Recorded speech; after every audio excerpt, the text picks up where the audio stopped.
murder right here. Yeah, boy. Here we go.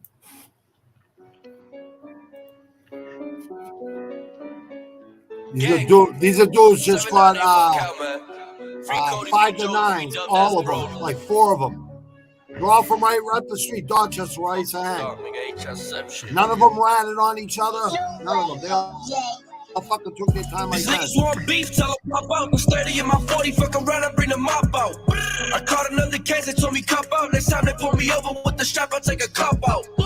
Everybody talking, coppers hearing shit. Got me under some investigation, I ain't saying shit. Got a word for my arrest, and I'm drilling shit. Be honest, I ain't with all that appealing shit. Where's war? We gon' slide like we bowling, nigga. In this clip, I bang this bitch and let you hold it, nigga. Catch you locking, better look over your shoulder, nigga. Put your shit back while your baby in the stroller, nigga.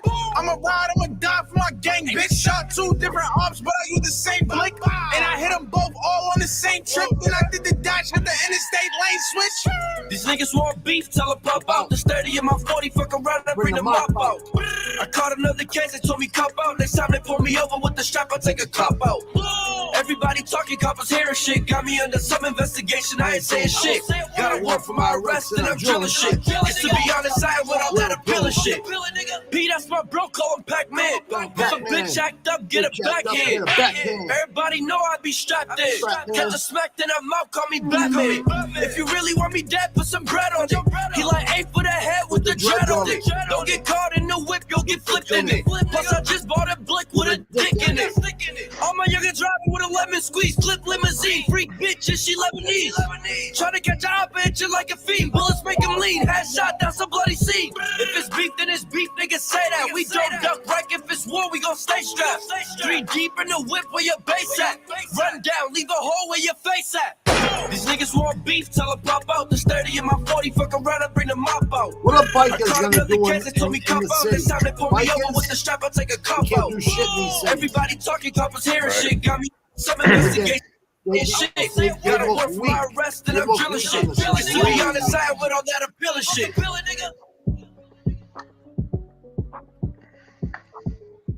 All right, that's only for the Beantown people.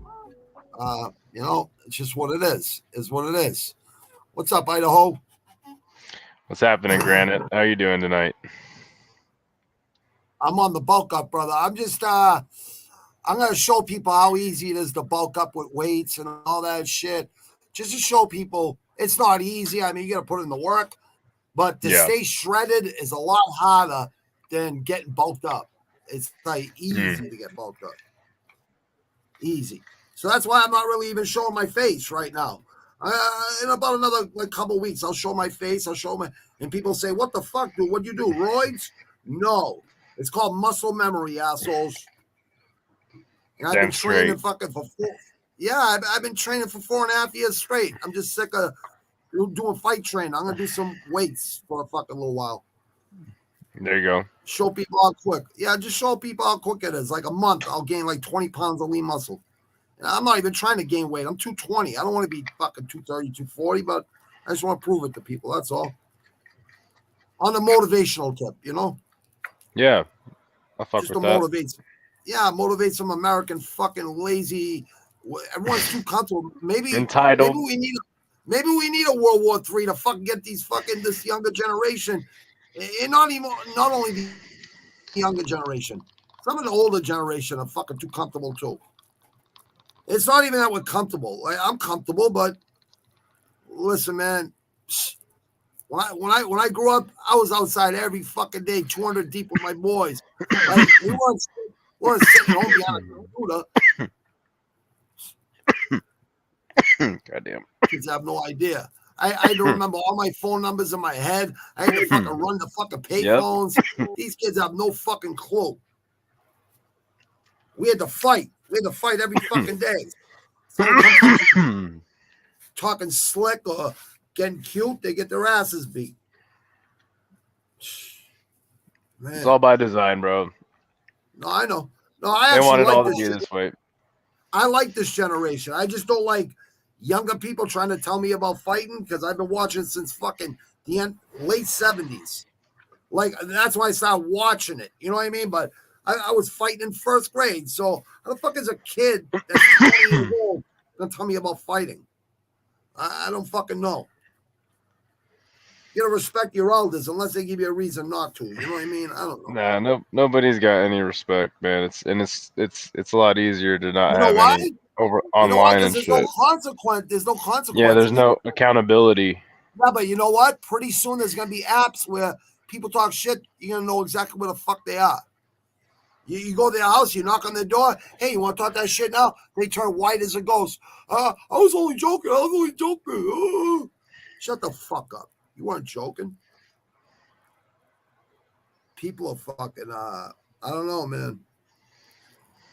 I know there's a lot of good people though. Hey, did you work out of state this week? Is that why you're tired, brother? I worked on the other side of the state. On the other side of the state, that's right. About 4 hours from my house. How'd it go? Everything go all right? Smooth? Go smooth? Yeah, I mean, not my first rodeo. Been working out of town a lot, out of state, and honestly, this was a breeze compared to good the other ones I've done. So it went good. I had a place to stay, and made a lot of people happy. Made all the boss man happy. Fucking good. Got a nice long weekend for 4th of July, so I'm just chilling, brother. You help him. You help him too. You know what I mean? Your boss. Fuck yeah. Oh yeah. You're like you're his boss, right? When he's not there, he has you run the shit, right? Oh yeah, 100%. Yeah, I'm not good at taking orders either. That's why I was always a boss in the union. Yep. I don't tough. like taking orders. Yeah, I don't like. Yeah, my boss is cool. He's cool. He's a cool cat, but there's just certain things we help each other out. He's got a lot of things on his plate. He's got 3 kids, and he's really involved in the church. So I kind of help him out. I kind of remind him of shit, make sure he's doing what he's supposed to do. No, he's into the church. That's good. That's good for people. Yeah, in the church. He's got a lot of irons in the fire. He's got other businesses too, so he's that's my type of guy. Sometimes he forgets shit. Sometimes he gets scatterbrained. So I gotta help him out sometimes. Talk to that dude. I gotta talk to that dude. See if he wants to fucking help me take over the Northeast up here. Yeah, it's just the biggest thing is in those states. There's so many permits and taxes and stuff for working in those states. Unions. Yeah, so it's so hard to break into that market. I got the leverage though. I got the leverage. You don't have to worry about that shit. Yeah. I know a lot of people, bro. See, that's I don't want to fucking brag, but I know a lot of people, bro. I know a lot of people. It's good. Yeah, they're all scared to death though around here. All right, yeah, let me see. Softies, brother. Let's go through these. Let's go through this. You know what? We're gonna run through the weekend, bro. Yeah, we're just gonna run through the UFC card, and I want to show you this real quick right here. Where is it? Let's do it. Come on. I want to show you this right here. This motherfucker. I'm like, you gotta be fucking shitting me. All right, so check this out. This is my boxing. The 3 fights I picked, all winners. It's like 100% for me on boxing. It's so easy for me to pick. But Martin fucking could have had him beat. You hurt someone in boxing, you fucking finish them. You go off after you hurt him. Man, that was a good boxing match. Jared Anderson, he came out swinging, and you almost thought he was gonna knock him out. It was almost a matter of time. But Charles Martin's a crafty boxer. It's my first time ever seeing him box, but he's very patient. But I think it was a 1 week notice too for Martin. Right. So yeah, what can you really say about it? But yeah, that patience and that the poise of Charles Martin, it kind of got him in trouble. But what's really weird about this fight is hands up. They don't protect themselves. They don't. Hands up. Like, who the fuck is training these motherfuckers? I know. Yeah. Did you see Jared Anderson had his hands down most of the fight? I'm like, how can't good Anderson hit point. him on the chin? But what I was gonna say is that even in the loss, he kind of gained some stock, and Yeah, he did. And he looked good, man. And he's not out, man. He's probably gonna get a good fight next, and that's all we can really hope for. But yeah, the lack of the finish definitely. Man. Right. I think 35 seconds left. He fucking rocked him big. He rocked him in the like 6th round too, or the 7th round. He rocked him too. No, like with yeah. He rocked him a few times, but him. with like 10 seconds left, he had him hurt. Yeah, you gotta go all out right there. All out, man. And you know, it reminds me of Max Holloway when he fought Ricardo Lamas, and That's at the last. That's a good fucking that's a good piggyback right there. That's a good fight to piggyback on. And look, Max, he knew he had the fight won, right? So it's kind of a little bit different. But what did he do in the last 30 seconds? He said, "Right here, buddy, right here, right in the middle of the fucking cage," and he just fucking threw hands. Like he's like, "Fuck it," like What? Max Holloway. 10 seconds Max left. Holloway. You gotta go for it. He could be an elite boxer. He's that good with his hands. Oh, he's amazing with his hands. Hey, same with Font, same with Cada. Well, those guys can throw hands. So I watched a few breakdowns of that Calvin Kattar versus Max Holloway fight, and the one thing that Max go look at the Emmett fight. Emmett shouldn't have been. That should have been Kattar in there, not Emmett. Yeah, I thought Kattar won the Emmett fight. Oh, same. But what I was going to say is so Max, he uses a double or sometimes a triple jab along with his footwork to get somebody to go to a specific area of the octagon that he wants them to go. But he also uses that straight little like teep kick to the knee. He started to use that a lot. And and one thing he always does too is while he jabs, he's got his elbow like cocked. So like it makes somebody think he's going to go with an elbow or like I don't know. He's a very crafty boxer anyway. Oh yeah. Point taken. None of these guys, I mean, Jared Anderson, he showed a very good jab, a very sharp jab, very fast, and he was getting Charles Martin with it a lot. But what was weird is he had no follow up, right? Like he was just jabbing to keep Charles Martin off of him, and that along with keeping his hands down, I think really had him in trouble. One thing I will say about Big Baby Anderson before we get off the boxing talk, I came back, I got some food and shit, and the TV was still going. And Big Baby, I just wanted to mention this. Big Baby was in the crowd after the fight, signing autographs, taking pictures with every fan that was left in the arena. I thought that was a really fucking cool move from him. So props to him. And I'd like to see what he does next. I know for a fact he's not ready for Wilder, Fury, Usyk, those guys, Ruiz. Even AJ would be a dangerous fight for him, but he puts on an exciting match. I was thoroughly entertained in this boxing match tonight. I like to see Ruiz fight either guy.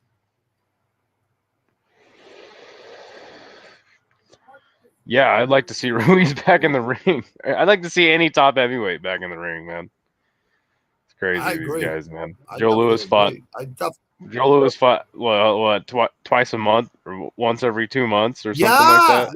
Yeah, Joe Louis is an American hero. People have no fucking Joe Louis fought all the fucking time, man. He owed taxes, and he was giving his purses to the fucking to the Army and the Navy and all this. He went to the Army. Yep. You know what I mean? It's like, some people have no clue.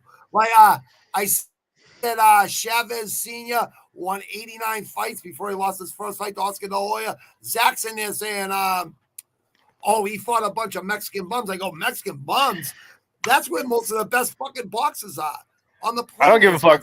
I don't give a fuck who you fight, dude. If you go 89-0 in boxing, you can't have 89 boxing matches, right? Where you're just like in peak condition, feeling great, no injuries. Like, you can't tell me one of those fucking fights that Chavez didn't feel like getting in the ring and boxing. So to go 89 contest and yeah, he's fighting like 7, 8, 9 times a year back then. That's insane. That's insane. Yeah, that's what these guys don't understand. They don't understand. It used to be 15 rounds, and then when Hagler fought Sugar Ray Leonard, it went down to 12 because an Asian fighter died after the 15th round. He was so dehydrated from trying to make weight, and that's how he died. Outside the ring, right after the fucking fight. How did you score Hagler versus Sugar Ray? Yeah, that's when they brought down the 12. How did you score it? To beat the champ, you got to beat the champ. Marvin Hagler didn't have a mark on his face. He was dancing after the fight, everything. He thought he won. He didn't get beat. To beat the champ, you got to beat the fucking champ. You got to really beat the fucking champ. I watched the fight too. I scored it for Hagler. Sugar Ray ducked him for fucking so long. Was supposed to fucking say, we're going to have a mega fight. They had this big thing in the ring with all the fighters there. And he goes, but it ain't going to happen because I'm retiring. And Hagler was bullshit. He was fucking bullshit. Yeah, he fucking trolled him big time. And then, not only that, they made the ring bigger for Sugar Ray. He announced a comeback. He announced a comeback before that, and he fought some other fucking guy. Yeah. Sugar Ray's a great Marvin fighter. Hagler. Sugar Ray Leonard is a great fighter. But Sugar Ray Leonard used to commentate all of fucking Hagler's fights, almost all of them. And he'd say he's the best middleweight in the fucking division. Like, you know what I mean? Like Roberto Duran wasn't even a natural heavy middleweight. He won 4 championships in 4 different weight classes underneath middleweight. Like, they all started out at 47, right? Not Hagler was always at 160, 160. Okay. He goes, I'm not going up. I'm not going down. You guys come see me at my weight. That's the way he was. You know what I mean? He didn't get a championship fight till 42 fights in. 40, who did he beat? 42 and what is his name that he fucking beat? Oh my goodness, it's gonna bother me. Oh, he beat the guy from England, and they all started throwing bottles at him. He couldn't even get his belt in the ring. Antuofermo. Vito Antuofermo. Yeah, Antuofermo.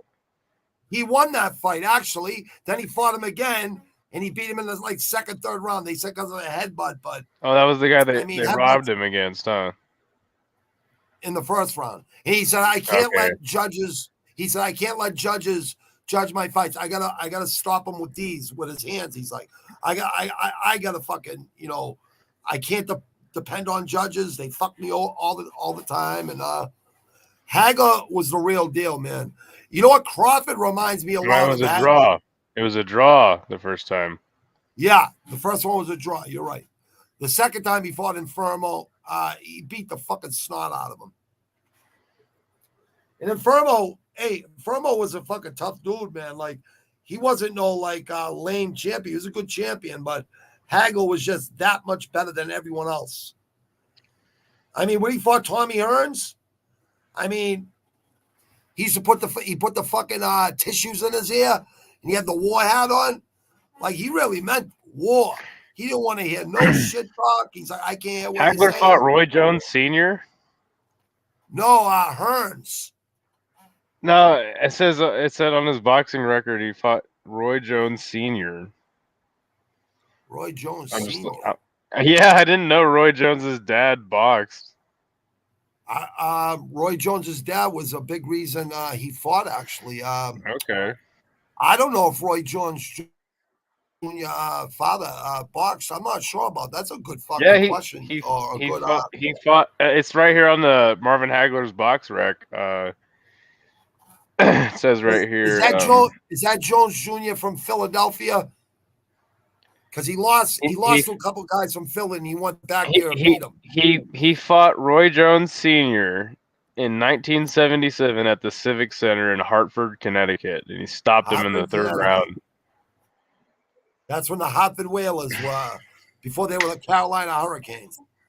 That was back then. Yep, I remember. Wow, so Jones Sr. Maybe Roy Jones Sr. was a fucking boxer because he was a big part of his son's boxing. I know that for a fact. Like Roy Jones Jr. didn't like his father, like in the beginning, and that's why he started fucking. That's why he started fucking crushing people in the ring. He learned boxing from watching roosters fight or chickens fight or something. A roosters fighting. He was like, that's why he used to lunge in with the left hooks and not really use like fundamentally sound tactics. It was all explosiveness. You know what I mean? Yeah. Roy Jones Jr. was a bad motherfucker. Still is. He fought last night. He fought last night somewhere. Yeah, Roy Jones Jr. fought last night somewhere. I don't even know where he fought, but he did fight. I forget where he fought, though. You know what? This looks weird. I'll put. It was in the metaverse. Oh, okay, one of those. Okay, all right. I see what it is. All right. So did he win? Yeah. Of course he did. He's in the metaverse. He's Roy Jones Jr. Of course he won. It's Roy Jones Jr. You're right, bro. You are right, brother. Yeah, I'm like, fuck this shit. I'm not hiding my fucking. You know what? Some people say I show off and shit. I'm trying to show my muscles, this and that. I'm like, man, I must have been showing off my whole fucking life then. like honestly, you want to see a fat picture of me? Like honestly, I'm not saying to you. I'm saying to other people out there. You want to see how fucking heavy I was? Check this out. Look how fat I was. Look at triple chins. I was like 325 pounds, and that was 64 months ago. Right? Wow. And that was only for a year or two. I let myself go. That's all it was. But anyways, you see my boxing picks, right? I had them all right. The three fights, that were nice. Anyways, but tonight's picks were really fucking hard.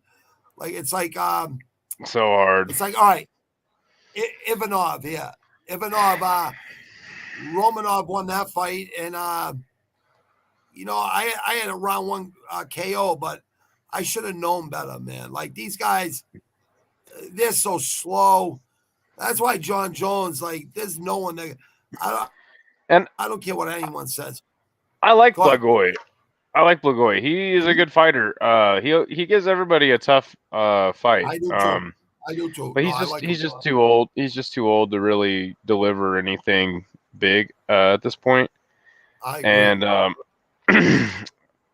Romanov just cruised that decision, man. It was bad. I didn't catch the first half of that fight, but I did catch the end. And when I seen it was in the third round, I was like, oh, jeez. Yeah. Palman called it too. He goes, this is probably going to go the distance. I go, well, it does happen with heavy. They either get knocked the fuck out or they go the distance. One or the other.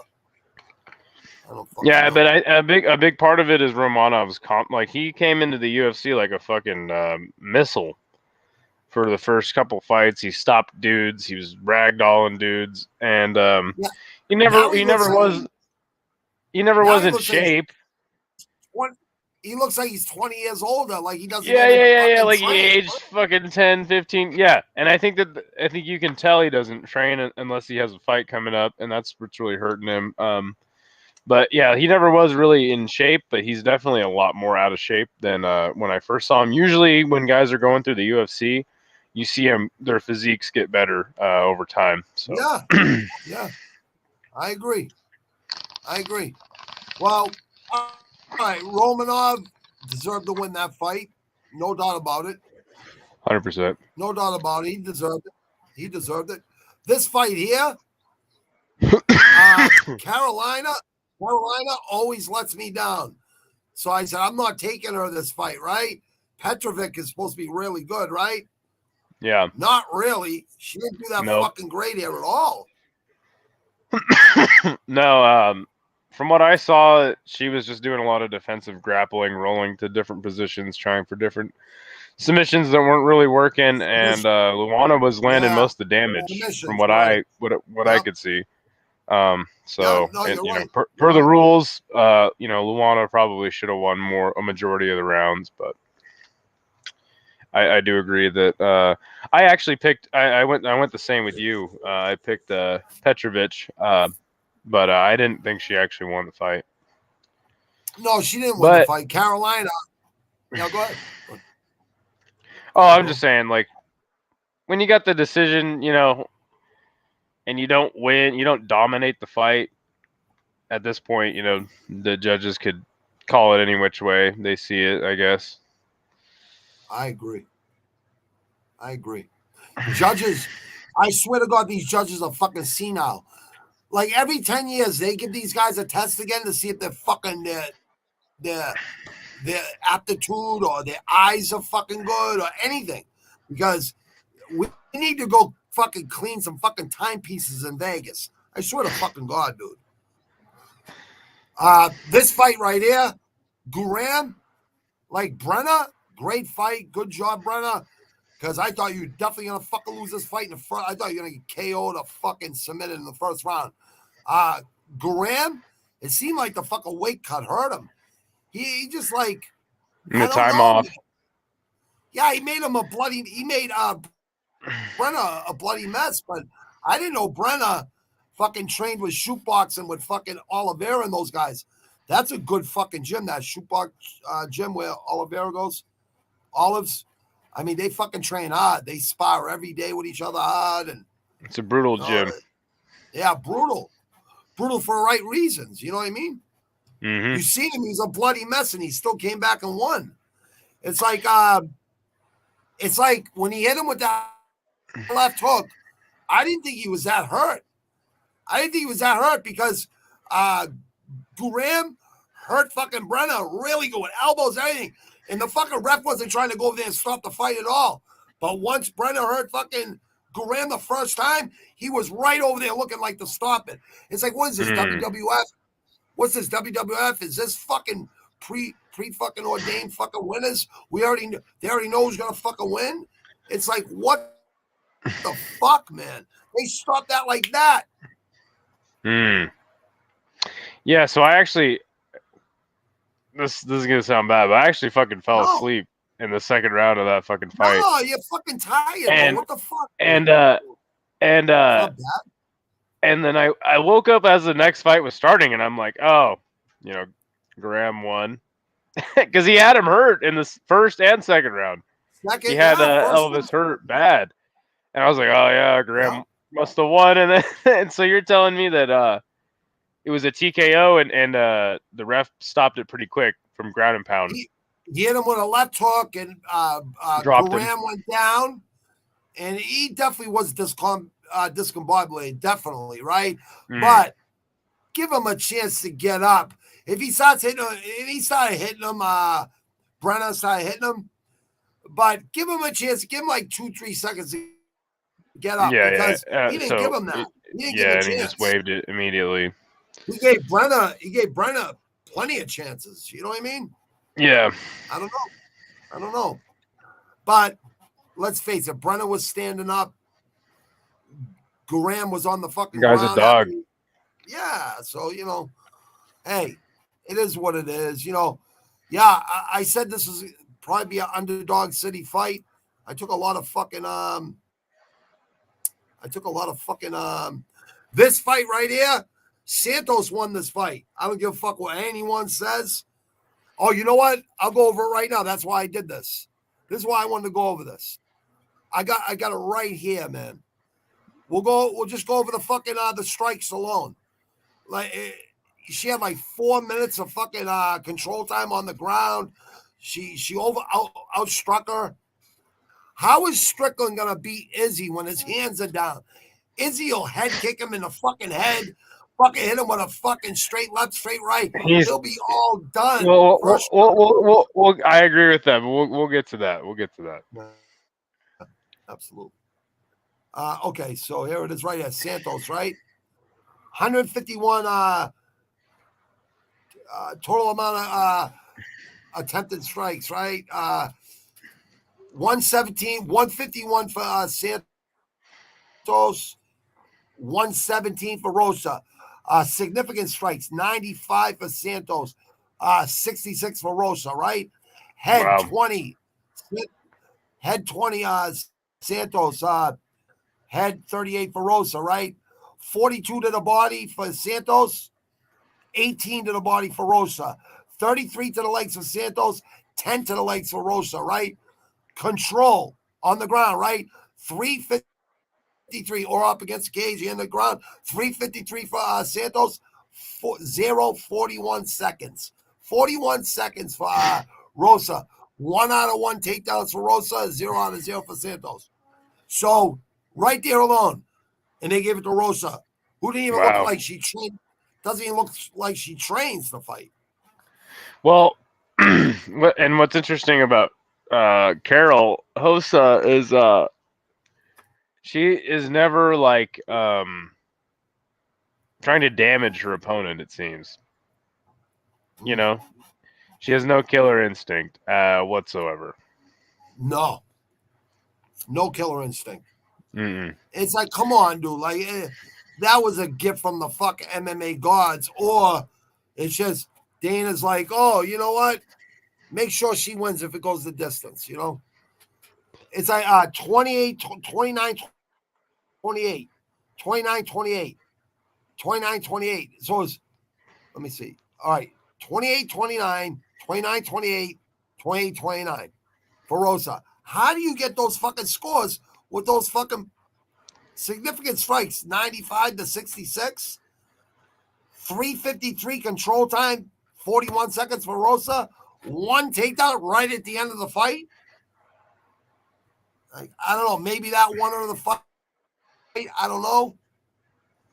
I don't know. I don't even understand the judging criteria anymore because I thought that damage is the first judging criteria and intent. It is. You're right. It is. It is damage. And that's why I meant about Marvin Hagler with Sugar Ray Leonard. Marvin Hagler didn't have a mark on his face. Sugar Ray Leonard would throw these real fast, like 10-punch combination at the end of each round, and he wasn't even connecting. You know what I mean? Yeah. I don't know. Sugar Ray Leonard is a bad motherfucker. I mean, he made fucking Duran quit. I've never seen Duran quit ever in my life. So, you know, Sugar Ray Leonard, you know, gold medal in the Olympics. I mean, the guy's a great fighter. It's just that fight was fixed. They made the ring bigger for Sugar Ray. They made it down to fucking 10 rounds instead of fucking 15. It was all hooked up for Sugar Ray Leonard because cocaine is a fucking hell of a drug. And I'm sure Sugar Ray would admit to that too. Actually, Hagler said, Sugar Ray said to him in the ring, "You beat me. You won this fight. I didn't win this fight." Said it in his ear. Like, why would Hagler would never lie? He has no reason. Yeah. 100%. I believe that. Hey, Brito is a fucking animal, dude. Weston Wilson, dude, go back to the drawing board, get to the gym Monday and start training and get that killer instinct, dude. Yeah, so this guy Weston, I think it was his debut.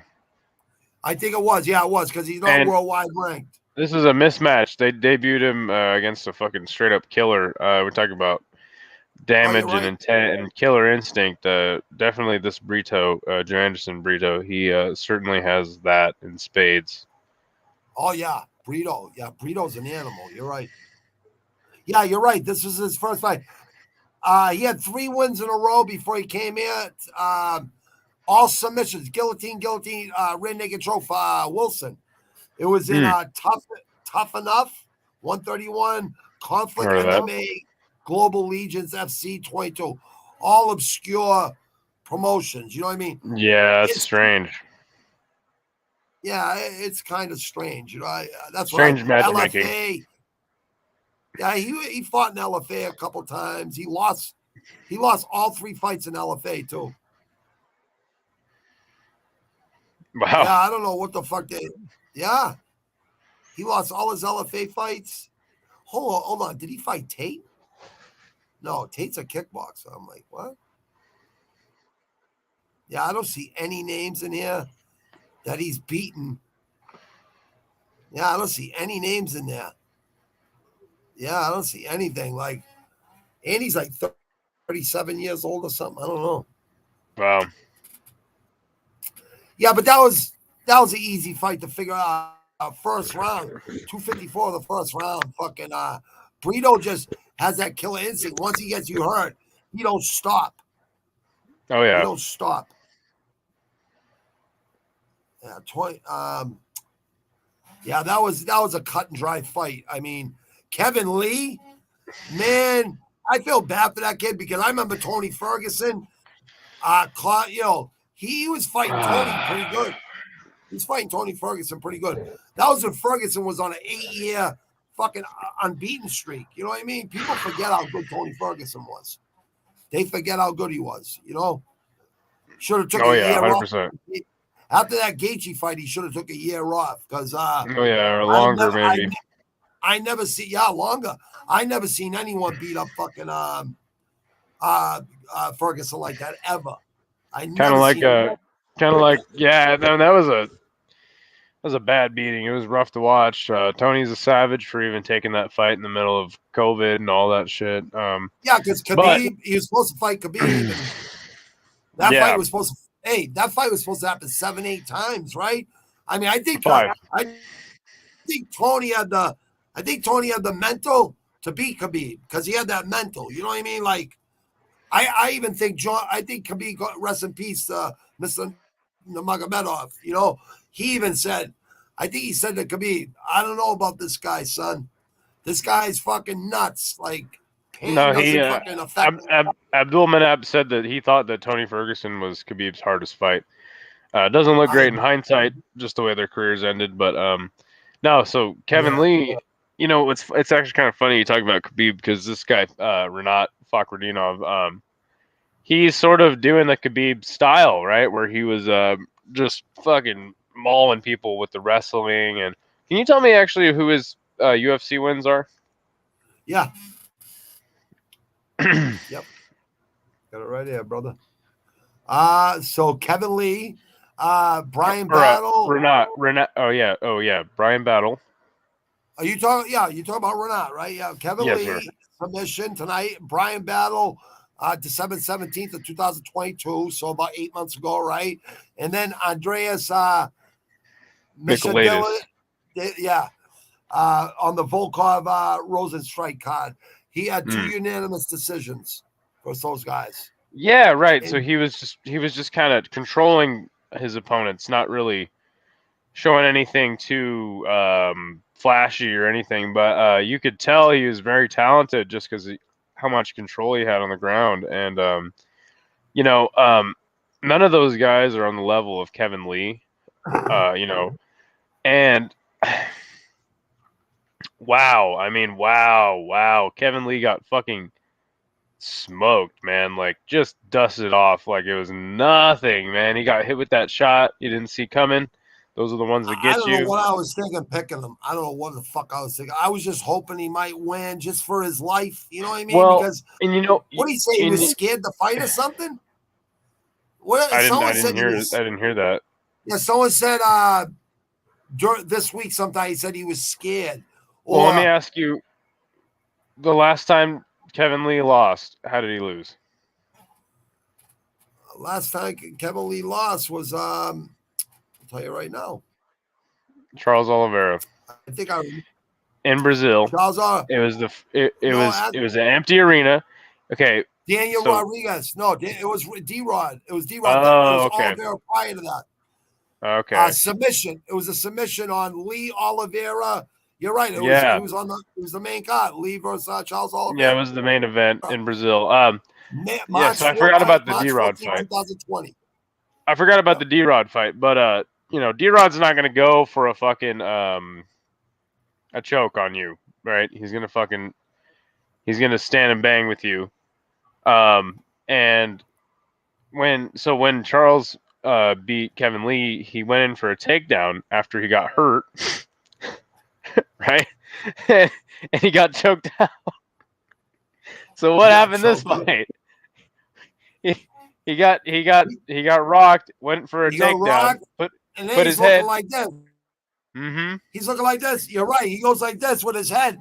Worst thing you can fucking panic wrestles and gets submitted again. But this time he paid for it because he got put to sleep. His face dropped on the canvas. Look, this is a terrible. he looked like what's his name, Chandler versus Oliveira when he got hit. He was going like this on the ground, like panicking basically. Mm-hmm. But he lost to RDA. He lost to Ally Quinta. He beat Edson Barboza, TKO, doctor stoppage. He lost to Tony Ferguson in a submission. He beat Michael Chiesa, Trinaldo. He beat Mustafa. He beat Matthews. He beat Efrain Escudero. I mean, he's fought some good fucking competition, man. Yeah, but this is what the sad part is, right? And this is why I had to call the show, because Kevin Lee told everybody why he was going to leave the UFC and why he was going to go to Eagle FC and why it was going to be good for his career, right? And he had one fight with Eagle FC. They scammed him. Eagle FC stuck around, it would have been good. Yeah, true. But Ollie scammed him. And then what did he do? He said he was going to go to the PFL. He was he was talking about how he was going to go to the PFL for like weeks. Remember that? It was all but guaranteed. No, when you guys were talking about it, I don't remember that because I watched so many fights, I forget little things like that. Bro. So he was doing interviews with ESPN talking about how he was going to go to the PFL, and that was going to be a smart move for his career, right? And all the reasons why it's going to be a lot more money. Would have been a lot more money. Right. So, but he was talking about that, right?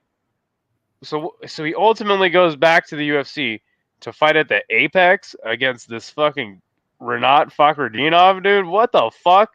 I don't understand the career moves there, man. And it exposes a bigger problem in MMA. The UFC's grip on the fight game, you know. Kevin Lee, he could have made the decision to go to the PFL, right? But he ultimately decided to go to the UFC because it's the ultimate proving grounds in MMA, right? And this is bad for his career. This is bad for his career. 8-6. And he was 8-6 in his last 14 fights in the UFC. But who's his manager? I don't know. It's Ali. You should call me or you. You should call me or you. It's Ali. Yeah, it's Ali, dude. So like, Ali is scamming these guys, man. He's making it so, and he's like the Walmart of managers, dude. He's got every fucking fighter damn near, and he's gonna convince them to go to the UFC and get this matchmaking that's gonna be a detriment to their career, but put somebody else over that he probably also manages, and it's bad, man. This is a bad look for Kevin Lee, and it exposes a bigger problem in the industry with this kind of matchmaking. Kevin Lee should have definitely made the decision to go to the PFL like other fighters have and develop a little bit more, and then maybe try the shot again at the UFC when you get a little bit more confidence. And the guy's so young, and his career has hit such a bad downturn like a fighter at the end of their career, you know, when they're a little older. So it's really... He's only 30? He's only 30 years old? Yep. Oh, yeah. So he's only 30, going on 31, 30 years. Yeah, but he's not developing any skills. No, he's losing. So he's losing confidence in his mind. His mental is going like that. Yep. Once you lose confidence, if you lose a fight, you know you put all the work in, it's just a mental barrier. You could break that because you have confidence. You put in the work. I don't think he puts in the work. I think he's lazy. I think that's what it is. I don't know, or it's a mental block or something. I don't know. Because he definitely has the skills. He has the skills. Just doesn't look like he should have. You mean he should have took a lighter fight, you know? But see, I knew Kevin Lee was going to lose this fight. I knew he was going to lose this fight because of how he fought Diego Sanchez last, dude. Diego Sanchez is a guy way fucking past his prime, way on his way out, and Kevin Lee fucking struggled with him. Yeah, but Diego Sanchez had no quit in him his whole career. It didn't matter. Like even that fight there, it was a decision. Like he didn't fucking get knocked out. He didn't quit. He fought to the end. You know what I mean? It was way too competitive. It was way too competitive. To tell me that Kevin Lee could go back to the UFC and have success, especially against a fucking up and coming prospect like this fucking kid. Fuck no. Yeah. I don't even know how these two Russians got a co-main event and a main event. How the fuck did they get placed into those fucking positions? Couldn't tell you. It's not like they're fucking. Yeah, I mean, that's. I question everything. So if you can't tell me, and other people can't tell me, I said to Jay, how the fuck did these two get fucking a co-main and a main? Like how? Even Strickland, like his hands are down. The guy was kicking him, doing really good in the first round. His hands are down, Strickland just walks in with his hands down. We'll talk about it, bro. Let's get to the next fight. We will. All right, so he's gone. Kevin Lee. Good luck with your career, dude. I mean, this was a crazy fight. This guy Bruno Ferreira, he had, who did he beat? I can't remember. He knocked somebody out in the first round, and I thought he was looking like a good dude.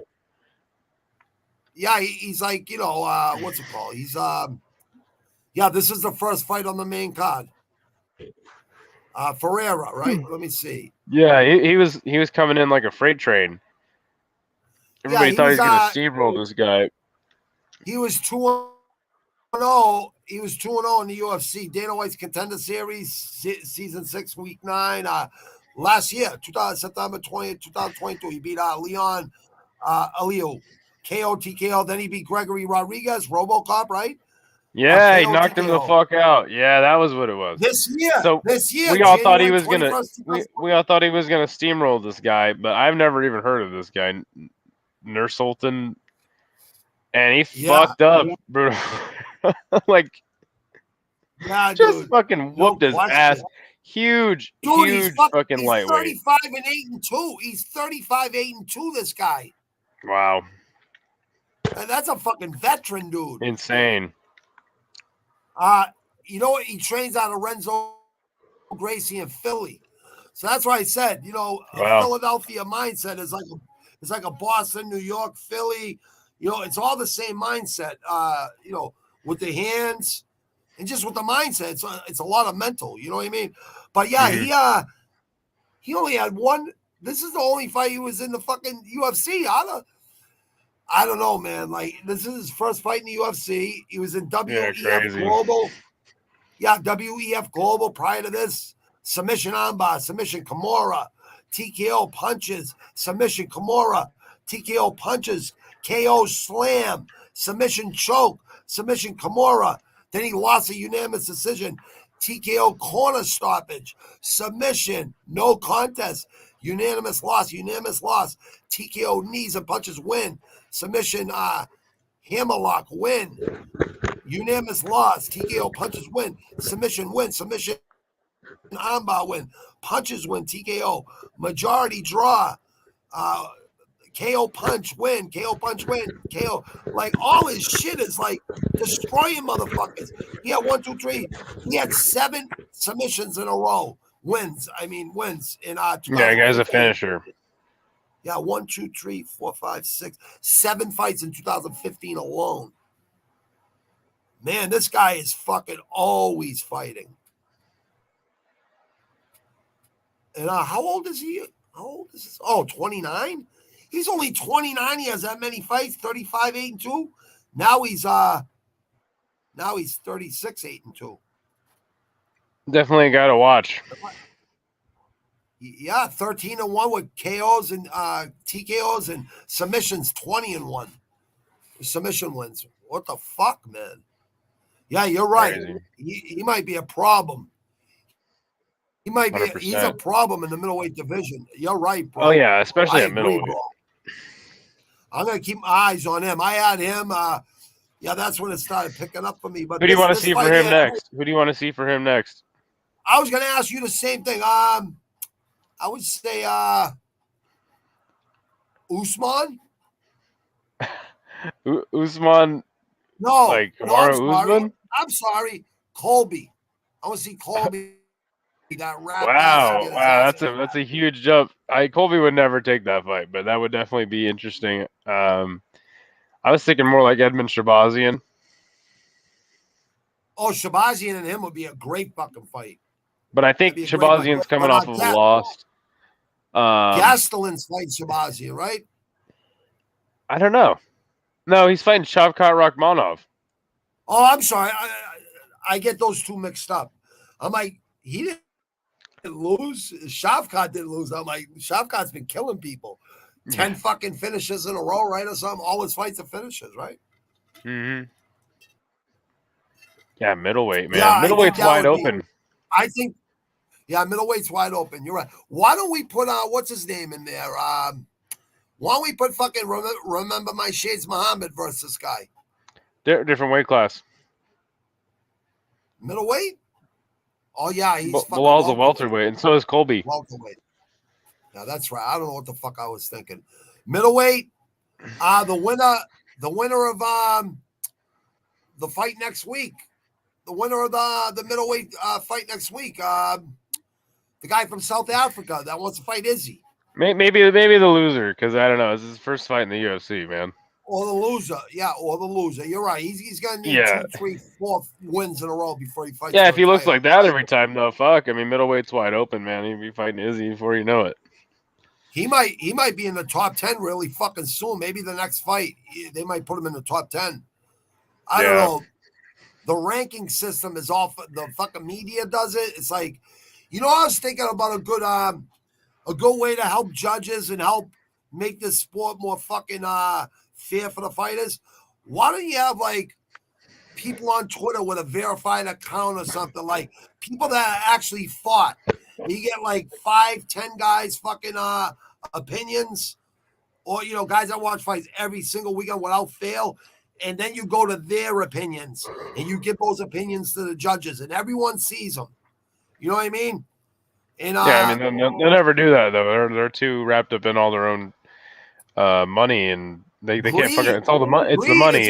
They can't fuck the money up. It's greed. Yeah. Let's do the next fight. Yeah. Oh shit! I had this one right. Wow. I had this one right. I just had I had a submission. It was a knockout. This Benoit Saint Denis guy, he was on the Paris card, and I gained tremendous respect for him because he was in this awful fight where I can't remember who it was against right now. That was when Gon beat was it for the interim heavyweight title. Yep. Was it all Gon? The Paris guys did good that night. Yeah, but he lost the fight. One of the most, the most brutal fight I've ever seen, where him and his opponent, it's the one he lost. I think it was. I got it right here. Zaleski Dos Santos. Yeah. So.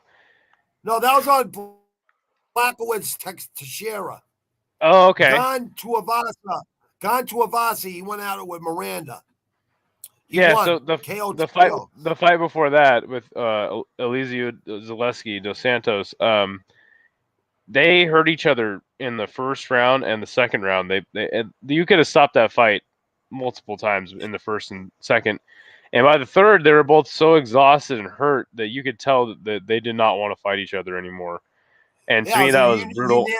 It was a unanimous decision too. It went the distance. Yeah, I remember that fight now. It was a bad fight, man. It should have been stopped. But that's when Teixeira won the belt. So it made me question kind of where he was at, because man, you take a beating like that, it changes you, especially for your UFC debut. You leave a part of your soul in that octagon, just like in a boxing, a war in a boxing. The same thing. You're right. So absolutely. He won 2 in a row. He looked impressive, and so I thought that Bonfim was definitely going to smoke him, just because Bonfim is a fucking another guy just on a roll, fucking dusting everybody off. And Saint Denis had 3 wins after that loss to Santos. He beat Stoltz, Miranda, and then he just beat Bonfim, right? But like you said, Bonfim was on a roll. You're right. He was. He knocked out Terrence McKinney fucking this year, January 21st of this year. Quick. Teixeira Hill. God. Yeah, so I picked Bonfim, but wow, Benoit Saint Denis just impressed me. And the guy's always had my respect. I wanted him to win. I've been rooting for him ever since I saw him in that hellacious fight. So good win for him, man. He really, I think he really game planned for him well too. A lot of people don't ever talk about the game plan, but he kept him at distance with those kicks, and Very he important. fucking Yeah, I was gonna say you're right. Like people don't talk about that much, but it's all. If you're fighting an opponent, you don't worry about your coaches watching. All right, let them watch and give you a fucking good perspective. But you should be watching every fucking day when you're home, watching your opponent, dreaming of that motherfucker. Like maybe you're dreaming he might beat you or something. You know what I mean? But yeah, it but can't enter your mind. You know what I mean? yeah, he kept him at distance with the kicks, and once it got in He close, did. he was a lot stronger than Bonfim. So it was a great fight. It was a really great fight, and he definitely deserved that win. I agree, bro. I thought that was a good fight. What was that? Round one, right? Yeah, that was round one. Yep. Holy shit. That was round one. Damn. Dominated him. All right. So now this fight right here, Lipski versus Gatto. I thought Gatto won this. I thought this was another fucking ripoff. Yeah, I mean, neither lady did too much. 100 total strikes. 100 total strikes for Gatto. Lipski, 81. Significant strikes, 85 for fucking Gatto, 66 for Lipski. 47 seconds of control for Lipski, 257 for fucking Gatto. I mean, come on, dude. Like, yeah, she had a takedown. It was too close for comfort, man. Lipski had one takedown out of one attempt, right? She had 0 out of 7 for Gatto, but still Gatto had a lot more control time. Yeah, I gave it 2 rounds to Gatto. Yeah, it was they had 28-29, 30-27, 29-28. I don't know, man. I thought it was 2 rounds to 1 too. That's what I thought too. So it's just like if refs can't get these fucking fights right, come on. Like, how do you give someone a win like that? Like, it's like I don't get it. I don't fucking understand, man. I don't understand. You know, but it hurts Gatto. It don't hurt Lipski. You know, it just hurts her. You know, it hurts her fucking check. Morales, I thought he looked fucking great. Griffin's a tough kid. Yeah, I thought the experience of Griffin was going to come through, and I thought he was going to be able to get the win. But I always forget when this Mike Morales guy fights. I always forget how fucking big this fucking guy is, dude. He's huge. And he's athletic, and he's young, man. Yeah, he's athletic. fast. I was going to say athletic. Yeah, he's really cool, calm, collective. He uses IQ. He's really smart. Doesn't rush in. He's got it all, man. He's looking good. I think there's a bright future for him. I keep picking against him, and it keeps fucking me over. Yeah, he's I don't know how many fights. I forget. I watched film on him earlier this week. Oh yeah, he's last 4 fucking other than tonight. He had 3 wins in the UFC. He's only been in the UFC 3 times. Yeah, he's training with Yair and all those guys. You know what I mean? In Mexico. He beat Fuggett. Fuck it. July. No, I'm sorry, last July. He beat Trevin Giles. He knocked both of those guys out. January and July 2022.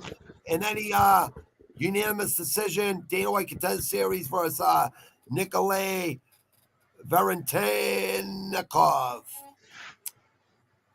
Actually, I think he's in the UFC now too. But yeah, he had 3 wins, 1 in the Dana White Contender Series, 2 wins in 2022, 2 knockouts, and then he had Max Griffin tonight, unanimous decision. His best win so far, for sure. Yeah, I mean, Fuggett can fight. Trevin Giles can fight. But this is his best. Yeah, I would say Max Griffin is a lot tougher than those 2 guys. They're all tough, but wow, look at this, dude. He fought this same guy twice.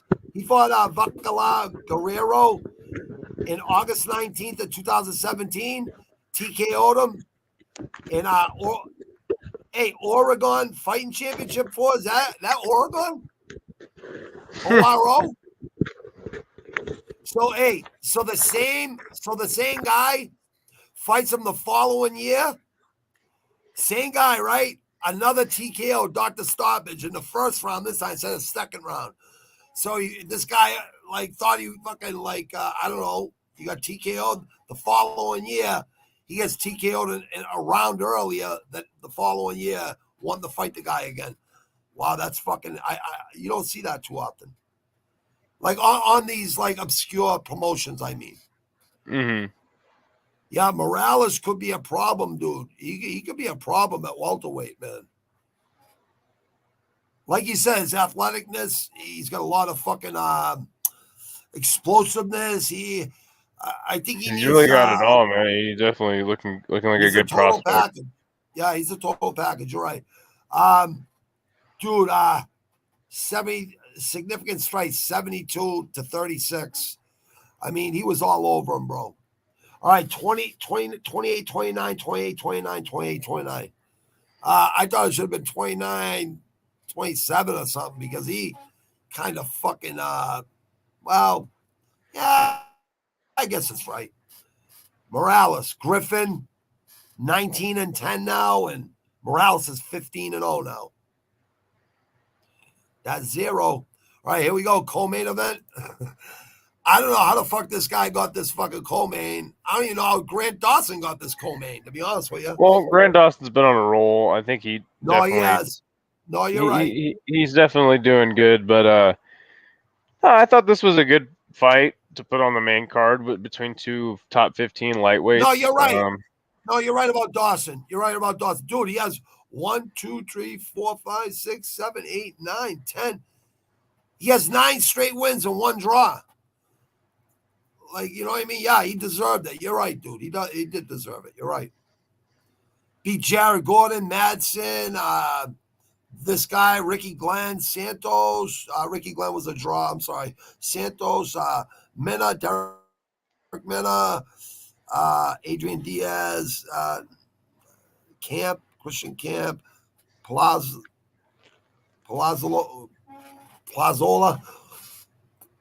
yeah. Santos, he beat Santos. Trezano, submission. Yeah, he submitted all those guys. A lot of submissions, a lot of KOs too. Yeah, this kid's Grant Dawson's a tough kid, man. You're right. Yeah, and he looked really good here. He dominated Demir Ismagulov big time. 84 total yeah, you're right. Significant strikes 30 to 13, 84 total strikes to 35. You're right, bro. 12-24 control, 8 seconds for fucking Ismagulov. Yeah, you're right, bro. I was shocked when I seen that. I thought Ismagulov would have. I took Ismagulov and Magomedov on both of these cards, and not that I ain't happy that Americans are winning. It's not that at all. I didn't think Strickland was going to win this fight. And like you said, Dawson's momentum. It's momentum. You're right. You know, it's right. You're right. It's momentum.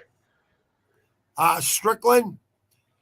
I don't know, bro. It's like let's talk about it. Magomedov, I thought was doing good in the first round, kicking him to the body, to the legs. I mean, it looked like he was in total control of the fight. But it's like that fight, the heavyweight fight in Top Rank, the last fight, you know, it's like I was saying in the beginning, what's his name needed to fucking make him earn his respect, so he kept fucking chasing him down. And, you know, once you hit somebody really hard, they're not going to keep chasing you around. You know what I mean? They'll go a little slower. They won't be right in your face at all. You know what I mean? Right. So I don't know. I think Strickland just walked straight in with his hands down. It's like, I don't know, with an elite striker, he's gonna. He has a cocksucker. He has a cocksucker defense. Yeah, right? His hands are like always like this. Yeah, it's like old school fucking. What's it called? Fucking whatever it's called. Bare knuckle, like old school bare knuckle. When they're like this. Yeah, it's fucking funny. Laugh, man. Oh, shit. Oh, that's funny shit. I don't know what happened to my screen, bro. I don't know. Fuck it. Leave it like that. I don't know what the Did your fuck camera happened. die? No, it's right on my fucking laptop, so there's no way I could die. That's all good. It doesn't matter. As long as people can hear, that's all fucking matter. It don't matter. It definitely hear it. Yeah. It's a live show, people. Yeah, it's a live show. Who'd you have in this fight? Oh, I picked Boston? his name. I think his name is Abisapian Magomedov. Picked him for sure. Thought he was gonna submit Sean Strickland or something. Boy, was I wrong. You made a great point live during the fight about the kicks that he was throwing to Sean Strickland's body. And you had made a comment about how that was not smart because not the kick was not smart, but the volume at which he was throwing the kicks out there he was throwing a lot of fucking kicks in that first round. And by the second round, man, he looked like fucking those two heavyweights by the end of the third round, I don't know. He just totally gassed, man. And Sean Strickland turned up the volume, sensed he had a fucking wounded animal in front of him and got the job done, man. It was impressive. Even though this guy only had one UFC fight, it's exactly what we want to see from Sean Strickland because he doesn't really get a lot of finishes. I think the more important the fight was a mismatch in hindsight, but I think the more important conversation we should have is about what's next for him. And I think Izzy dusts him. Yeah. Yeah, I like Strickland. It's not that I don't like him. Like he's just he's a kind of funny guy for the UFC. Like he's one of those shit talkers that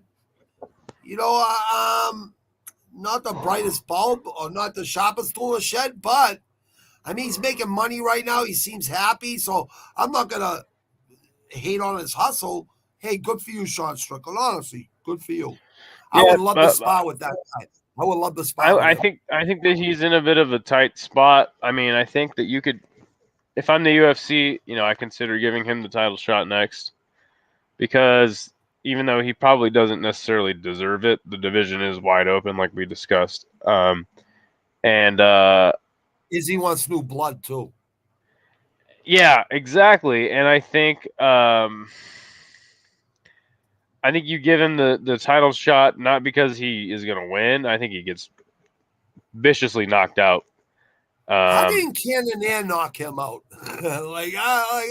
After Pereira knocked him out. Like how did Cannonier look good in his last fight? But looked great.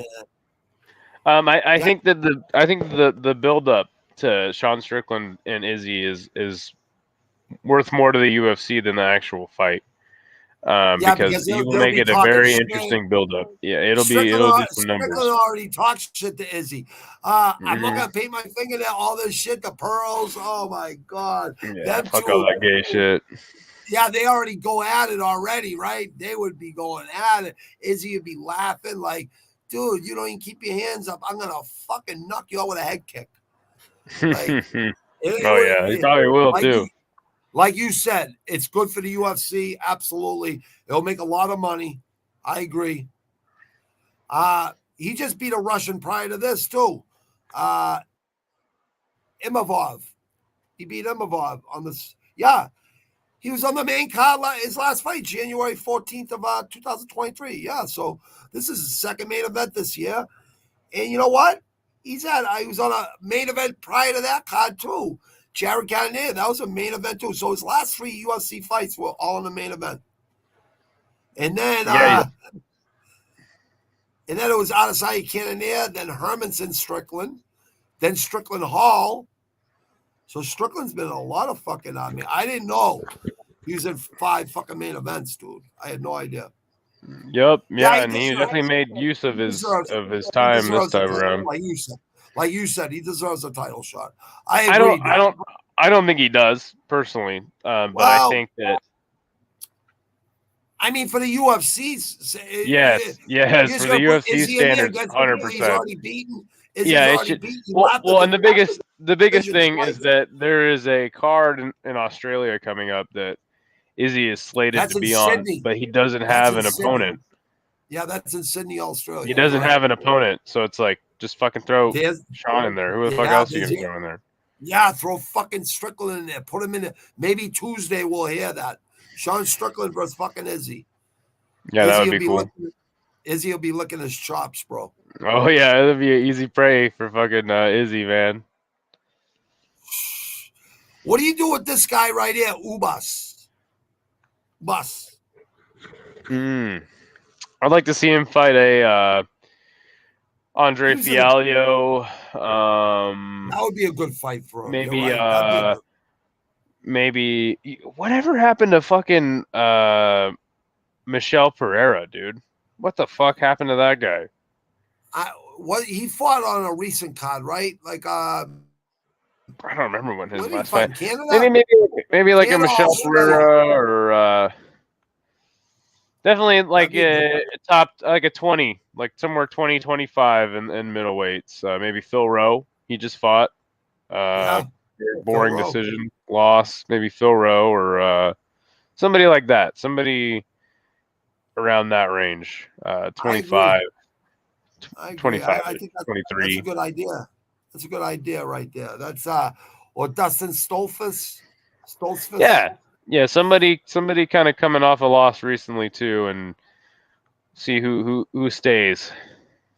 Actually, he already fought Dustin Stolfus. He KO'd him. He KO'd Stolfus. Yeah, somebody ranked around the similar spot though. You know. Yeah, I know what you mean. In the top 15 or 20. Yeah, give him a back step, man. This is way too big of a step up for him at this juncture, man. There's no reason he should have been in this cage with fucking Sean Strickland. He fought 5 times in the PFL. Yep.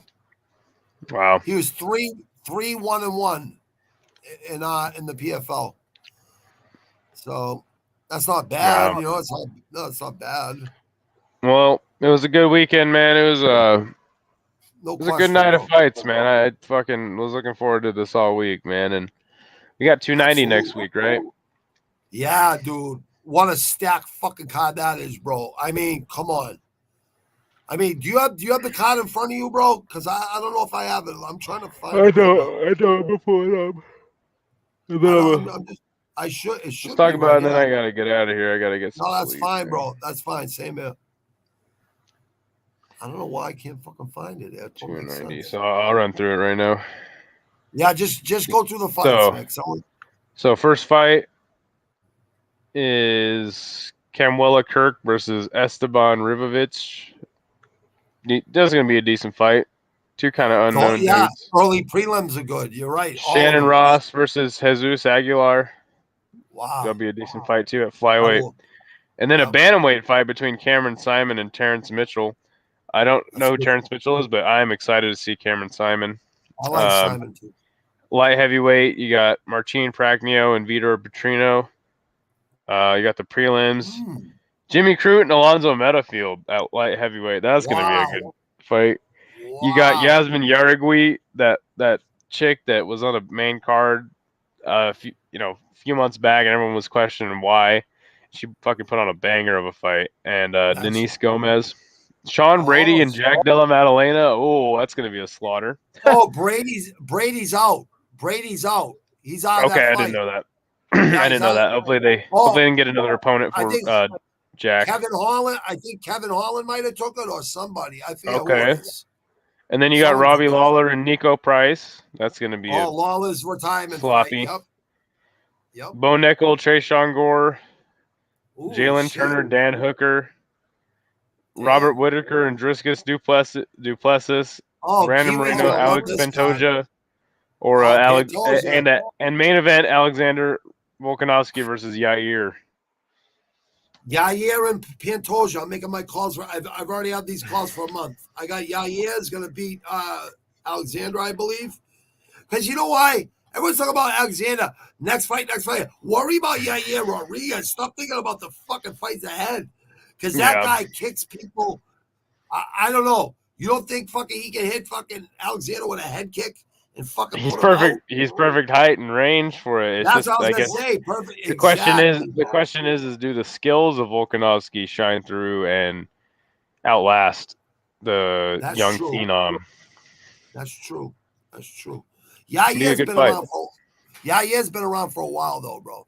Yeah, he ducked Zabit for fucking years. He fucking got gets kicked out of the better and UFC, better. not accepting fights. He's had a Yep. suspect career, but He he went definitely, through when he's in the cage, he dark speaks for times. himself.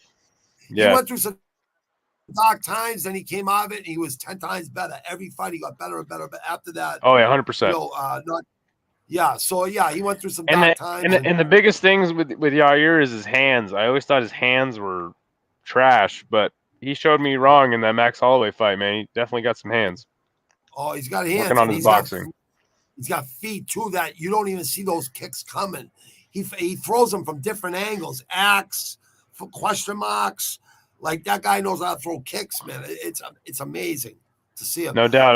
Can't wait for that fight. I seen Chavez Sr. talking to him before he fought for the interim belt in Perth, Australia, wherever it was. Mm-hmm. When he beat who the fuck did he beat for the Emmett? For the interim? Emmett, yeah, Josh Emmett. So I thought that should have been Calvin Kattar. But 100%. I don't know if Kattar would have beat him. Kattar has more kicks. Kattar has more shit than fucking what's his name? Emmett. I mean, Emmett got that right hand. It's like fighting Wilder or Francis. He's gonna slip a right hand. But Emmett don't hit nearly as hard as Francis or Wilder. So it's like, it's just telegraphed every time. It's coming. And what's his name showed a lot of there's levels to fucking striking. He showed it last week. Oh, yeah. But hey, thanks for joining. I know you want to go get some rest. Go get something to eat. Go get some rest. Yes, sir. Get your rest tomorrow, brother. Sunday always is a rest day, dude. You need that one day a week to rest your body, reset your mind. Just like chill out. Sir. You know what I mean, bro? Yes, sir. And you have a blessed Sunday, man. And take care of yourself, brother. You too, bro. I'll see you next week. All right, man. Too, anytime. You're always welcome here, Skate. Anytime, bro. Appreciate it, Granted. It's good chatting it up with you, man. It was a good day of some violence, man. It's always. All right, brother. Have a good night, man. You too, brother. See you soon, bro. That's Idaho, the man. Skates, man. My brother, good man. Yeah, I like he helps out a lot. He's knowledgeable, remembers a lot. It's good to have people in there that remember a lot. I had Palman in there earlier. I was in the shower about to go live, and I got out of the shower, and he's on Discord saying, "You remember you said I could jump on?" I go, "Yeah, fucking send me a fucking email." I want to have like 10 people in here, and I see other boxing commentating. They're commentating boxing matches. They got like 1,000 fucking people in the fucking chat. I'm like, man, I want to make a lot of money with this too. It's passion. I'm passionate about the fight game, but I have another channel now too, and I'm gonna put it in the fucking thing for people that. A lot of my watches are on after, which is good. A lot of people will watch, the content, and they listen on all the audio versions. So I'm very grateful. I'm very grateful for all the countries out there listening and subscribing, Spotify, Apple Podcasts. I got like 30% of my listens are from Apple Podcasts, and Spotify is doing well, like 15%. And what's called iTunes, I think it's the same as Apple, I'm pretty sure.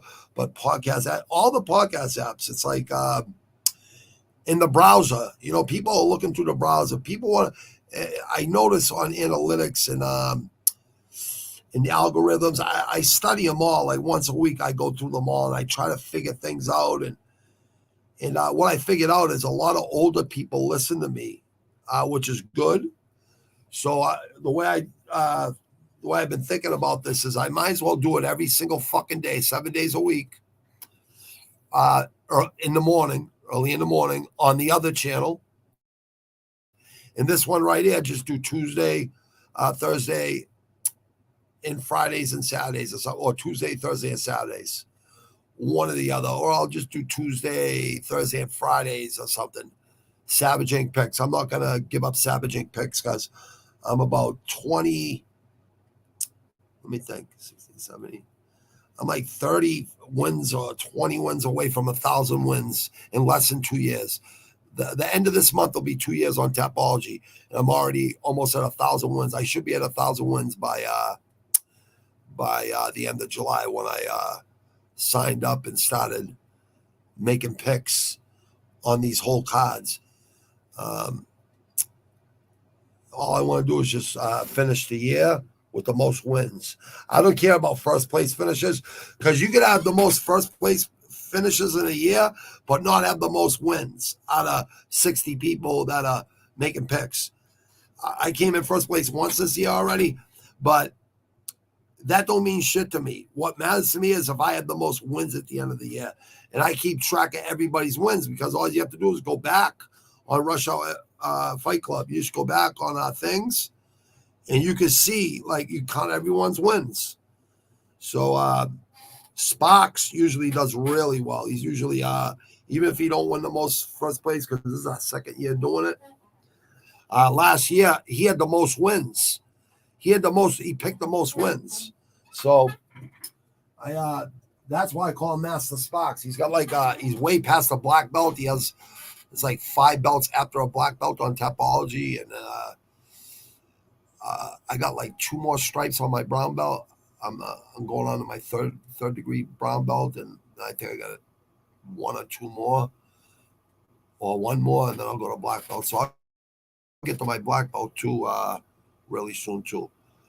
But once I get the black belt, after that, I forget what the fuck color. There's like a couple more different colors, like 5 more belts after black. So his fucking record, Steve Sparks, is like, I call him Master Sparks in the chat, in the animal room. I'm like, Master Sparks.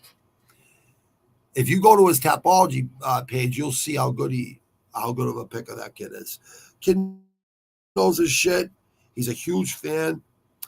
I want Sparks on here. I want like Ken. I want Jay. I want Idol. I want Skate on here. I want Pulse. I want fucking Palman. I want a lot of people. I want to get a lot of people in there because I just think people out there like to have a lot more people, their freaking opinions. You know what I mean? I would rather have like 3, 4, 5, 7 people's opinions, and people agree to disagree. No one's arguing or nothing. We're just making our picks. You know what I mean? And people could explain why, they want their picks if someone asks. There's always Q&As, but I got to give people my new channel podcast too, /podcast. This is where I'm gonna what I'm gonna do is instead of like reacting to start closing more deals and growing your business with proven lead generations. Listen, I don't need nothing with business. I know business like the back of my fucking hand. Like I know fights, like I know music, like I know life. Like there's no way. The most push-ups to planks in 1 minute. Dude, good job. I can't hate on you for fucking your hustle, bro. I'm thinking about doing like, I don't know, man. I was thinking about doing like maybe 1,000 push-ups, 1,000 pull-ups, and 1,000 dips, and 1,000 sets of fucking jumping rope, quadruple sets for like 4 hours or something, and bang out 1,000 of each. Show people like how you really dig deep. Liked videos. Why am I liking all these videos? Like, I don't get it on here. Oh, this is strange. Cam Haines is a savage. Okay, so The new channel is Golden Era, Epic Albums, LPs, and Life Community. There's going to be a community of people. The Golden Era Music with Attitude, at the Golden Era Music with Attitude. But these are like LPs, whole albums. It's not like reactions to one song and all that shit. There's nothing wrong with that either. You know, for people who've never heard the music before and they're blown away by how good. I turned Palman on. I did a short a couple of days ago. I do short. I try to bang out a short a day, but I definitely ain't keeping up with that for some reason. But I do put up at least 3 to 4 up every week recently. And Palman goes, you know, I like the guitar and I like the video. You know, I'm like, well, go listen to that album, Palman, because I know he likes metal and shit. He likes like 2000 bands and stuff from the 2000s, like System of a Down and like bands like that, Disturbed and shit. I'm like, go listen to Megadeth, Pete Sells, but Who's Buying? The whole album. You want to hear good guitar and good drums? Rest in peace, Scott Samuelson. Chris Poland is the other guitarist, but Dave Mustaine is just a guitar whiz. You know what I mean? And that first album, that was the second album, Peace Husband Who's Buying. Their first album was Killing Is My Business and Business Is Good. And then the third album was So Far, So Good, So What. He kicked out the original drummer who ended up passing away, and Chris Poland, the other lead rhythm guitarist. He's actually sober now, doing very well. Really good guitarist. They were jazz guitarist and drummer, and they became speed metal fucking. I mean, those first 2 Megadeth albums are epic. That's like raw in their prime, like a fighter in his prime. It's like musicians in their prime. That was Dave Mustaine in his prime. And he was all out for revenge. That's the way I feel like on this third album I'm producing right now. I'm making beats for it and stuff, and starting this week, I'm going to make a beat every single friggin' day. I don't care if it takes me all day to make the beat. Usually I can make a beat within an hour, 2 hours. But I'm going to take a little bit longer than that. Not that I wasn't happy with my production on my first 2 albums. I was, you know what I mean? But I wasn't trying to be the best rapper. I was just wanting to give the realest Caucasian MC out there with a couple other Caucasians and a couple Middle Eastern friends of mine and a couple Black American friends of mine. And it didn't matter. It doesn't matter color, skin, none of that shit matters to me. It really don't. In music or anything. The only thing is I would do this with a band, but I'm not dependent on guitarists and fucking drummers and fucking band members that think they know everything. They don't know shit. I made 2 albums. I never had an argument once, not even once at a session, not even once.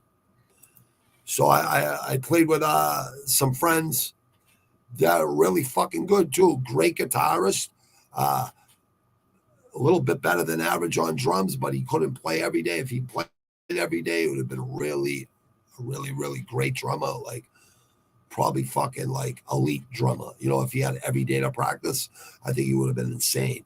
But definitely good enough to play in a good band. You know what I mean? And we did good. We had fun doing that for a while. On Saturdays, we'd practice. We do like 5 fucking cover song. We do like Seek and Destroy, Am I Evil? I was learning bass and playing bass, and I was singing like in the beginning, which I could do no problem. And then I brought a member of my rap on my second rap album and my first rap album. I brought him over the night before practice. I said, you want to come down and sing? And I let him listen to Am I Evil and Seek and Destroy. It's the first time he ever heard it. He was like, wow, man, this is fucking awesome. Like, that's how you know music that stands the test of time. Shit from the early 80s and mid 80s. And Am I Evil is written, I think, earlier than that, like the 70s. Comes from a punk rock band or something. That was like a cover song for Metallica, Am I Evil? But a great track. Metallica played Am I Evil really good. Trying to remember the band that fucking The original band that did Am I Evil. It's at the tip of my tongue. I forget who the fuck they are. But let me put the name of this new channel up here so people could see the golden era.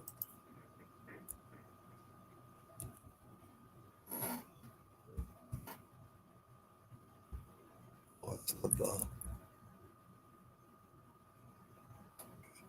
Here we go.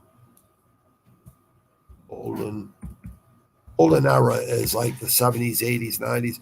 Actually, the 80s and 90s is the golden era. Golden era. But to me, it was the 70s, 80s, and 90s. Golden era with a little dash, a comma, high case comma. Why is that two?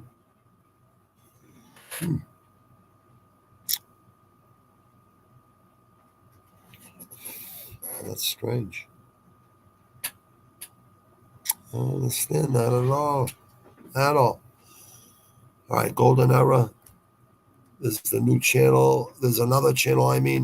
It's a new channel, but it's another channel / podcast, just like this one is. I'm still going to do this too. This is something I'm going to do 7 days a week, every morning. I'm going to do this. The Golden Era Epic Albums, LPs, and Life Community. There's going to be a community of people that want to learn about epic music and probably music they never heard before. Speed metal from the 80s, hard rock from the 70s and 80s, like in late 60s, actually, like Pink Floyd, Led Zeppelin, and then metal, Black Sabbath and, Iron Maiden, Judas Priest. But then you got original Metallica, like the first 3 Metallica albums. It's like Elite Metallica, Epic, Epic Megadeth, the first 3 albums. Slayer, their first 4 or 5 LPs. Yeah, I could go on and on and on with music. I rap in the late 70s and the 80s and the 90s. I go on and on. That's why it's just something I want to do. I want to do a whole album every fucking morning. And it'll kind of bring me back to those years of me, being a crazy cowboy, you know what I mean? But yeah, I already got 3 subscribers over there. I haven't even fucking done one video on it yet. Pretty cool.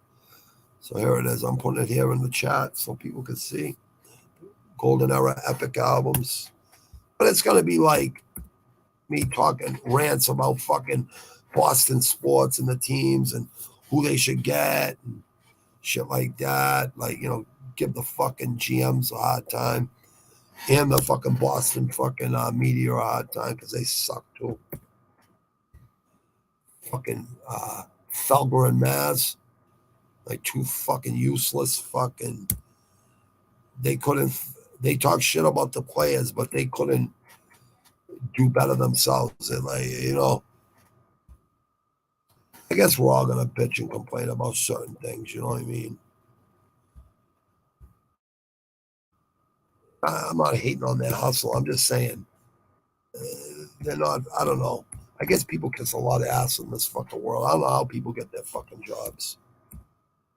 I mean, I want competent people and responsible people working for me. I'll find those people because they're all. I need to find a bunch of workers coming up pretty soon. But I'll have people watching them anyways. They'll be being watched. So here's the new channel /podcast. This is gonna be every morning. This RGN's in the granite.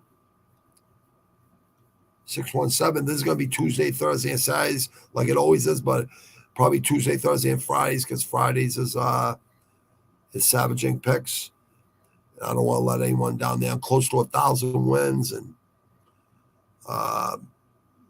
200 fucking 60 plus wins and losses right now.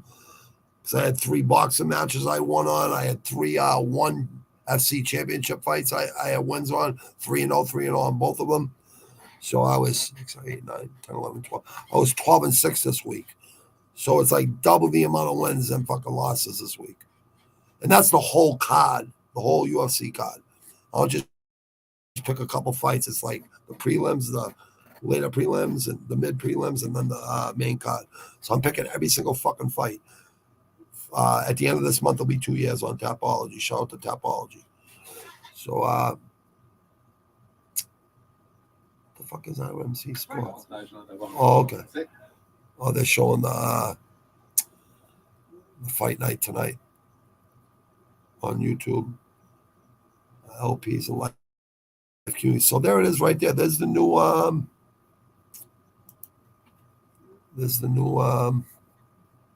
me see. I'll put this up right there. So that's the new channel. And let me see. I gotta get this out of here first. So that's the new channel, and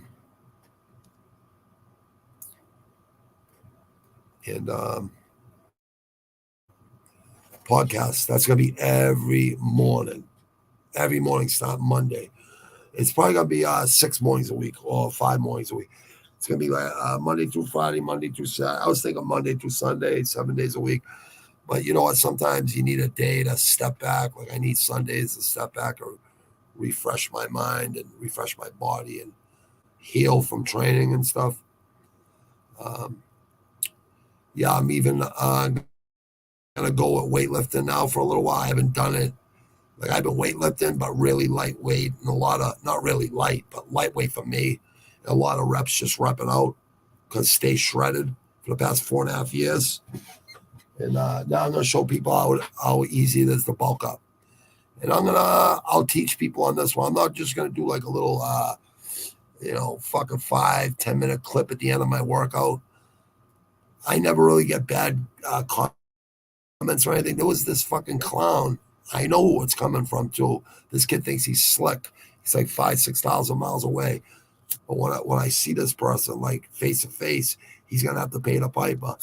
He's gonna get a slice of humble pie. And there's a few people when I see them, they're gonna get a slice of humble pie, a slap in the face, and they're gonna see how hot that slap is. They're gonna see that flashing light. They definitely don't want the 4-piece of the soda after that, and then the Adam Vinatieri's to the ribs and that after that too. And then the 45 in the mouth after that too. So it's just like, I don't even want to go down that road. So I hope for their fucking sake, they don't run into me. But I will run into them. I will. It's definitely going to happen. But there's a new channel, people. I hope you guys subscribe, like. I need 500 more subscribers on my regular channel here.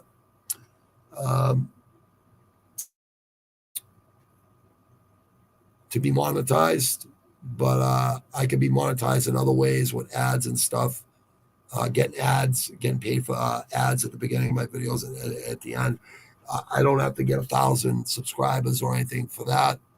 I think 500 is what it is. So I'm 10 away from that. I'll get that this week or next week because I've been averaging like 10, sometimes 100 subscribers in a week sometimes in this past 3 months or 4 months.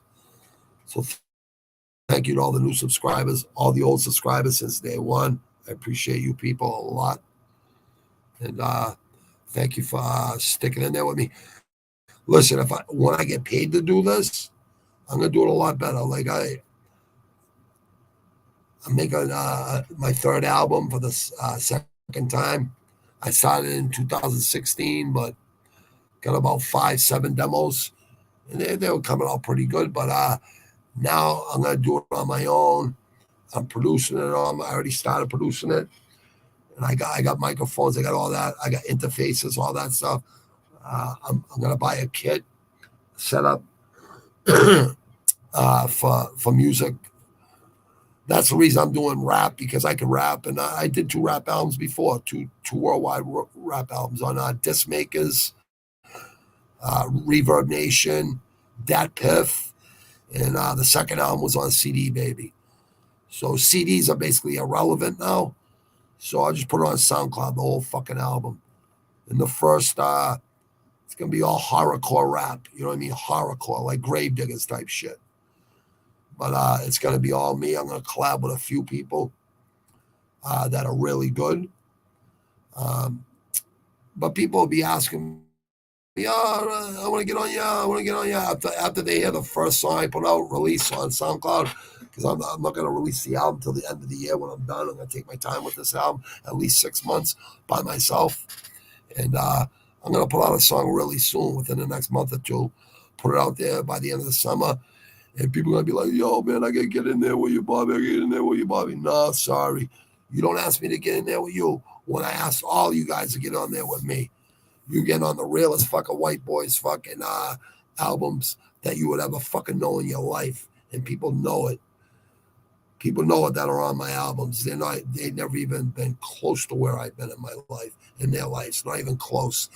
They couldn't even walk 5 minutes in my fucking shoes. None of them. But I like them all. You know what I mean? Very good rappers and all that. MCs. Your device is missing important updates. Select this icon to begin the download. Well, first of all, icon to begin the download. Network charges may apply. Yeah, I'm going to let you charge me for a fucking update. Get the fuck out of here. Microsoft, Bill Gates, man, I'll tell you. I love Windows. I love Microsoft computers and shit. But I kind of like Apple, if not better. So yeah, I got an update on my technology. That's what you got to do if you want to make a lot of money doing this, being a creator, content creator in music. The only reason I'm doing the third album is because I had the name for it. I started it, so I'm going to finish it. I usually don't say I'm going to start something and I don't finish it, so I have to finish it. But this time I'm going to do it myself. And I know good beats. I know what I want for my beats. It's going to be like an album, like Illmatic. It's like my whole life story, basically. So it's like writing a book. I'd have to write 10 books for my life because so many different chapters of my life. You know what I mean? But definitely interesting and definitely inspirational because I beat the odds in life. I should be doing 20, 30 years probably. Who knows? If I didn't hook up with a good woman and have 2 kids and settle down, I would have probably been a headache for the Boston and the Quincy police and the feds and the detectives and the state police. I would have been a headache for them. I would have been a headache to myself too. I'd probably regret a lot of things, but who knows? Maybe I would have did a lot better fucking than I, raising 2 kids and, second one going to college now in September. We did pretty good, me and my wife. My wife's a great mother too, so I give her most of the credit. But, a father has to be the bad guy, has to be the disciplinarian. I only had to discipline my kids 3 times each and never hit them, gave them timeouts. I told them they're going to be sitting there for an hour. 2 minutes later, I feel bad because I don't want my kids staring at a corner of a wall. This is when they were little babies, 3, 4, 5, 6, 7, 8 years old, right? I go, you know what you did wrong, right? And they go, yep. And I go, you sure you ain't going to do it again, right? Nope. And they never did it again. And I just said, all right, it's time to get up after 3 minutes, 4 or 5 minutes tops. So yeah, I didn't want to see my kids sit there for an hour looking at the wall. I think communication is everything. So my mother used to fucking break wooden spoons over my head and shit. I go, Ma, you're hurting me more than you're hurting yourself. Now you're going to go buy another fucking spoon. You're on welfare, Ma. Now you're going to go buy other spoons and shit. Well, we got to use that spoon for fucking dinner. Yeah, my mother fucking didn't play, but she had to be a father and a mother. So was what it was, is what it is, and was what it was. But there's a new Golden Era Epic Albums, LPs, and Live Community. I think there's 2 fucking, at least 2 or 3 fights on the UFC Fight Night tonight that the judges are just fucking ignorant, incompetent, and think they can't be touched. I think I want to go to fucking Vegas and and clean some fucking timepieces, honestly. I really fucking do. They need to get their shit together down there. These fucking these refs. It's like they're politicians. They're all hooked up. Listen, I've been in the union. I was a left-hand man with my business manager, like me and two other guys. You know what I mean? And he picked the right fucking guys. He was right on the money. We didn't fucking turn on him when all the shit at the fan, when shit got real with the feds and shit. We had his back to the end, and that's what he forgets. This guy, like, I have a lot to pick with him too. There's some people I just like to look them in the fucking eyes and say, "You guys are fucking clowns." You know, you guys all act like tough guys. You guys all like gangsters, fucking liquid courage. And then guess what? You guys are fucking, when the shit hits the fucking fan, you guys are all fucking pussies, cowards. And it's really the truth. Everyone talks a tough game in this fucking city. But you know what? I lost like 70 friends, and those were really the tough guys, the real fucking savages. And, you know, not like there's some tough kids. Believe me, there's tough people around here. But they're all fucking chill, relaxed now. You know what I mean? They're not online. Most savages ain't online. Most older dudes ain't online. They listen to audio podcasts and shit like that. That's why I'm doing this every day, every morning when I wake up. It's gonna be like a radio station. People call in, talk if they want, talk about current issues, what's trending. Because things that are trending, all I'm gonna do is give it shit. You know what I mean? Unless it's health and fucking good for people. You know what I mean? I know there's people out there suffering with mental illness and depression and all that. All that shit's real. You know what I mean? Especially the past 3 years we've had. You know what I mean? Like, I'm not going through it, but I know a lot of people are. If they say they ain't, there's really no help for that shit either. You know what I mean? So I'll make a community of people that could that beat the odds or want to learn about good music and, you know, talk about life. You know what I mean? Because all the albums I'm gonna go to, it's like from when I was like 3 or 4 years old, all the way up through the 80s and the 90s, and then when I was making my own music, you know, in 06, 08, and 2010 to 2013, I did shows for those albums. Made money doing those albums, you know, had fun making those albums. But now I'm going to have more fun because now I'm in total control. I'm going to be like the RZA. I'm just going to hibernate like 3, 4, 5, 6, 8 hours a day, get my podcast done. This one right here, the one that's on the screen there, that's a podcast / channel, YouTube and Spotify. And I'm going to keep this podcast going Tuesday, Thursday, and Saturdays, and Fridays for Savage Inc. picks and post fights. Every time there's after the fights, I'm going to go on and do that with people at Rush Hour Fight Club, people in the Animal Room that want to come on. You know what I mean? They text me or whatever. They get in touch with me and say, "Hey, can you send me a link? Can I come on?" No problem. I never give people a hard time. You want to come on? You want to come on? You come on. Just no arguing with other fucking people that are on there. No arguing with anyone in the chat. None of that shit. Like there's no arguing. This is a place of no drama. You know what I mean? No drama. Save it for your mama. I'm union bred. I'm old school. Fads, scabs, thanks, rats, scabs, thanks, rats. Yeah, that was like the second song I wrote. First song on my first album was Napoleon Syndrome. Third album was RX because I was on so many Oxycontin and oxycodones as breakthrough pain meds and Xanny bars. So I was that was the song that I had to write. And there was other songs. It was like anger management making my first album. It was like every weekend at the studio,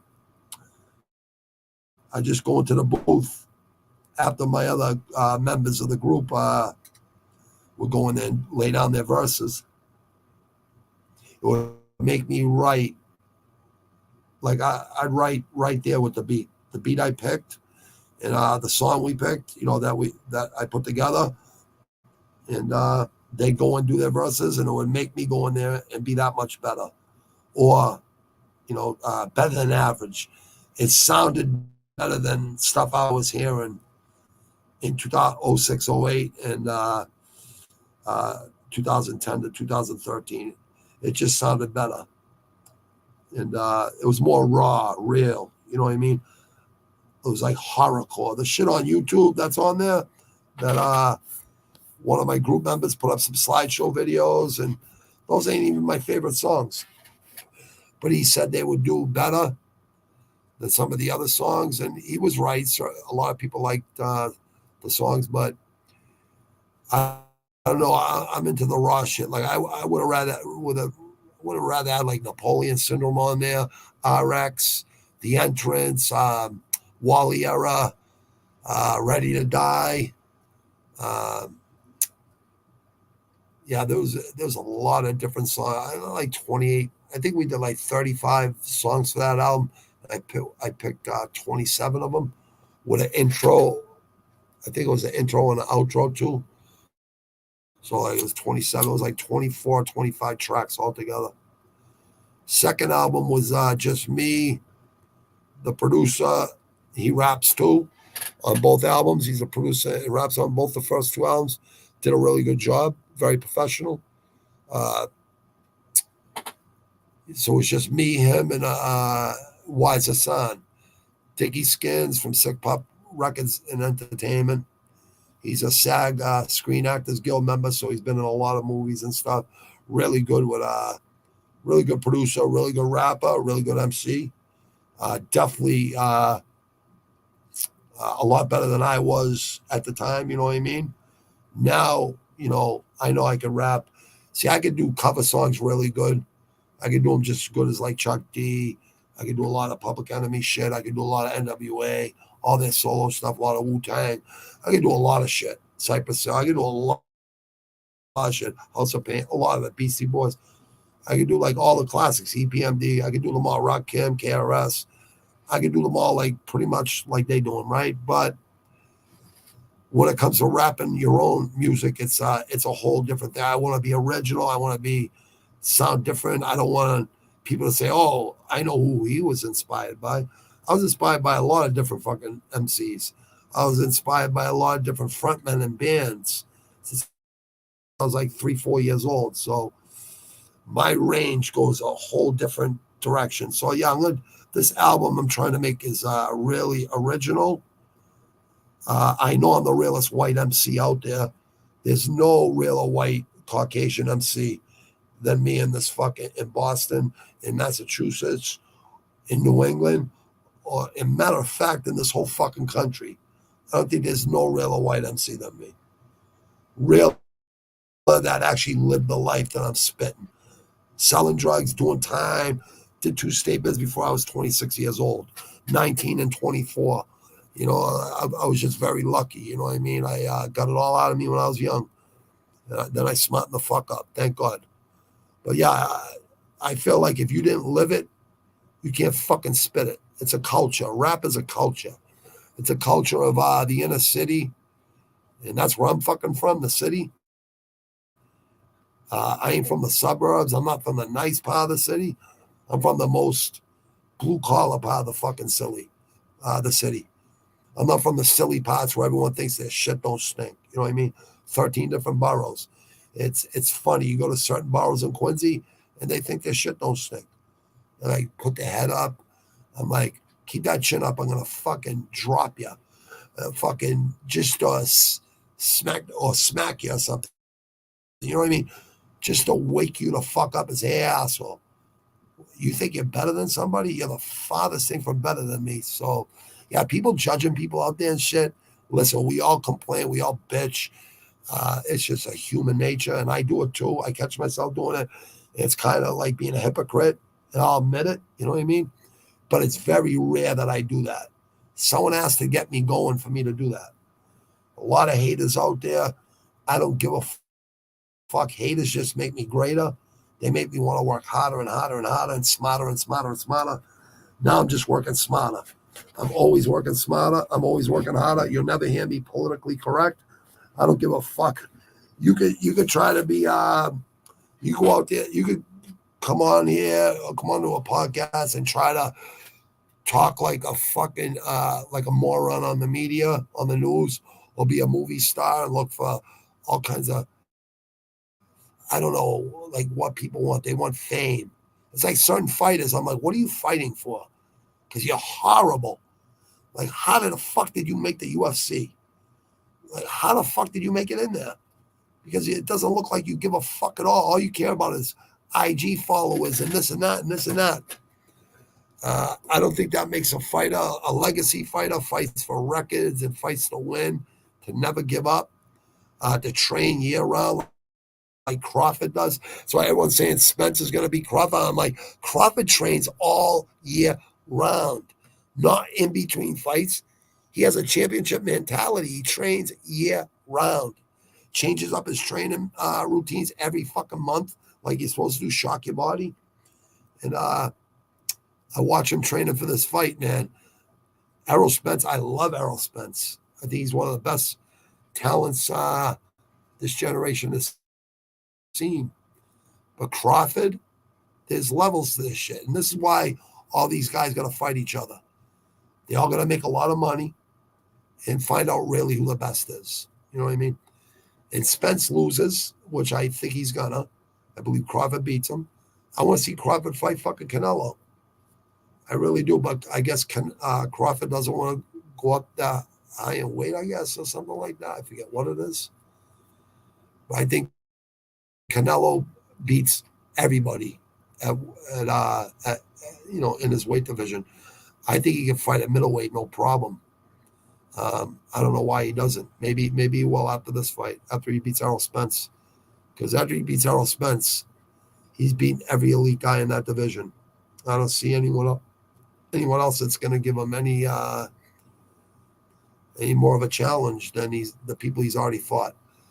Styles make fights, so you never know. There could be someone out there that's just awkward for him, but no one's too awkward for Crawford because he fights southpaw and orthodox, just like Marvin Hagler, my favorite middleweight from the fucking 70s and 80s.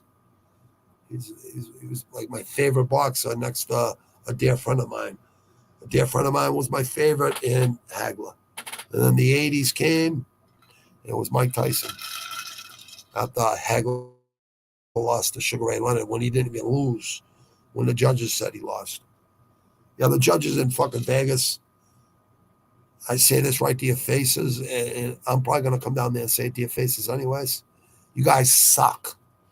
And your fucking boss, he sucks too. The head of commission of the Nevada State Athletic Commission, you suck. You're a fucking incompetent piece of shit. And I guarantee double chin, triple chin fucking commissioner of fucking Las Vegas fucking judges, I'll slap you in the mouth and you look like a little kid. Guaranteed. You need a slap in the fucking mouth. So someone asked him recently, I want to give the guy his flowers. Bernstein or something, one of the oldest MMA media guys. He's not scared to ask the tough questions. He asked him that question. Can we talk to the judges after the fights and see why they chose that person to win, that mixed martial artist? And he answered a question with a question. And that's what you never fucking do. That's how you know they're full of shit. You know what I mean? So, yeah, he needs a slap in the fucking mouth. They need a demotion, all of them. They all need to be fucking, get their ear in check, their hair in check, their eyes checked. They need to get their fucking brains checked, the MRI on their fucking brains.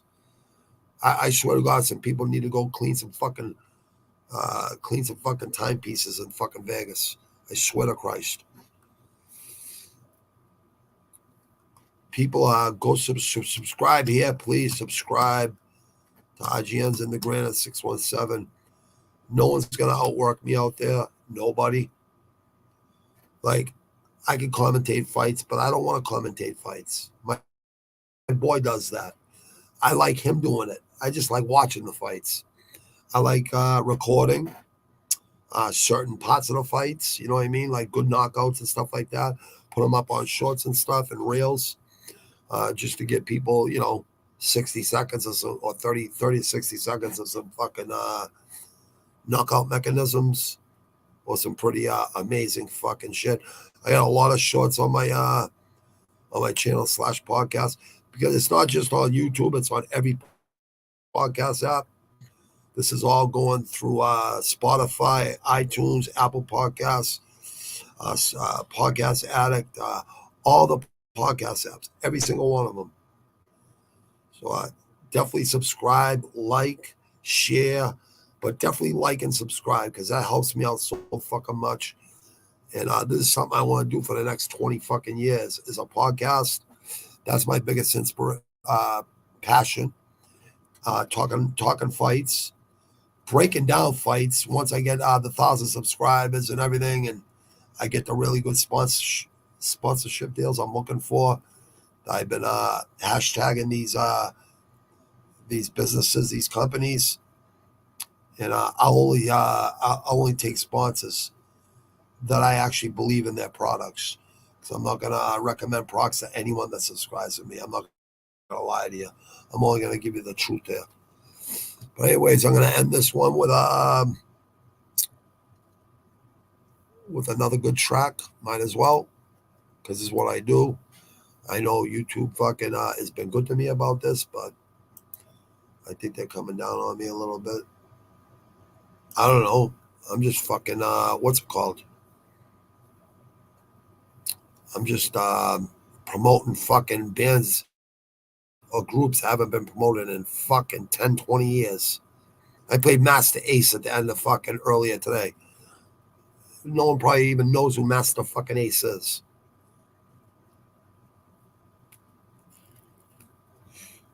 Metallica, I seen you guys 5 fucking 6 times. You guys better not fucking cry about me fucking. You know what? I don't even think it's the bands or the groups or the rappers. It's the fucking people who own their music. It's the record companies. You guys are fucking morons. You can add more fucking fans to the music, which makes you guys more money. People are fucking morons.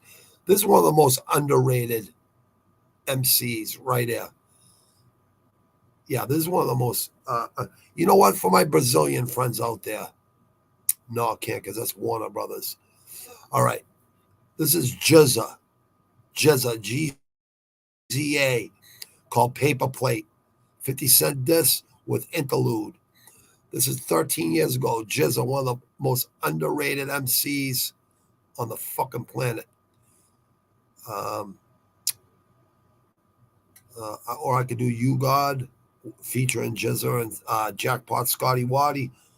That was from 8 years ago. Only get 414,000 views 8 years ago. This is 13 years ago. Only got 188,000 views. I know that seems like I'm saying it sounds like a little. It is a little, considering who the rapper is. Like, this guy's so good, and You God's so good. Inspector Deck is so good. Master Killer is so good. Killer Priest, Capadonna.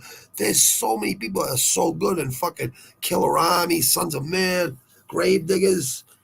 Like, there's so many really good Wu-Tang affiliates and Wu-Tang members, and they don't get the shine that they deserve. And RZA, he deserves a lot of shine for putting that together. But this is Jizza, Paper Plates. There's a Soulja Boy and 50 Cent diss track. This is 13 years ago. Check out Jizza.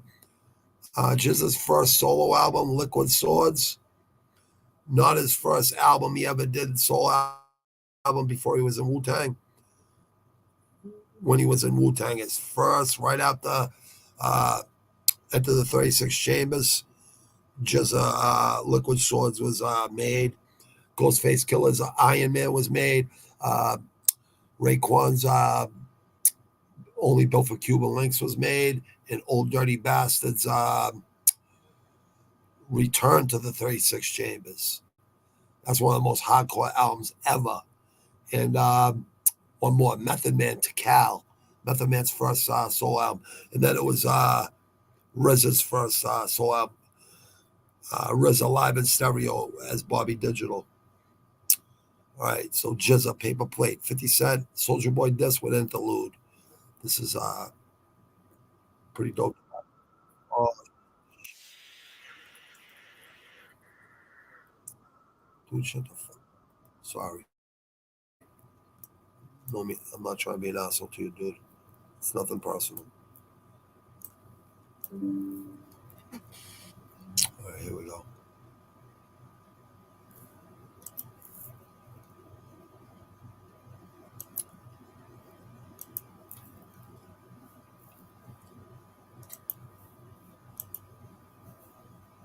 Seen a kid one night at the spot. He had a Wu-Tang logo on his face. I mean, just a tattoo this big, and then a whole bunch of other shit carved on it. You don't see that often. And I mean, I've never seen a G-Unit logo on someone's face or arm, or not saying that there isn't, but I would say it's sort of like a cult following. But we're just regular people. I mean, I look at myself as a regular person. Okay, forever.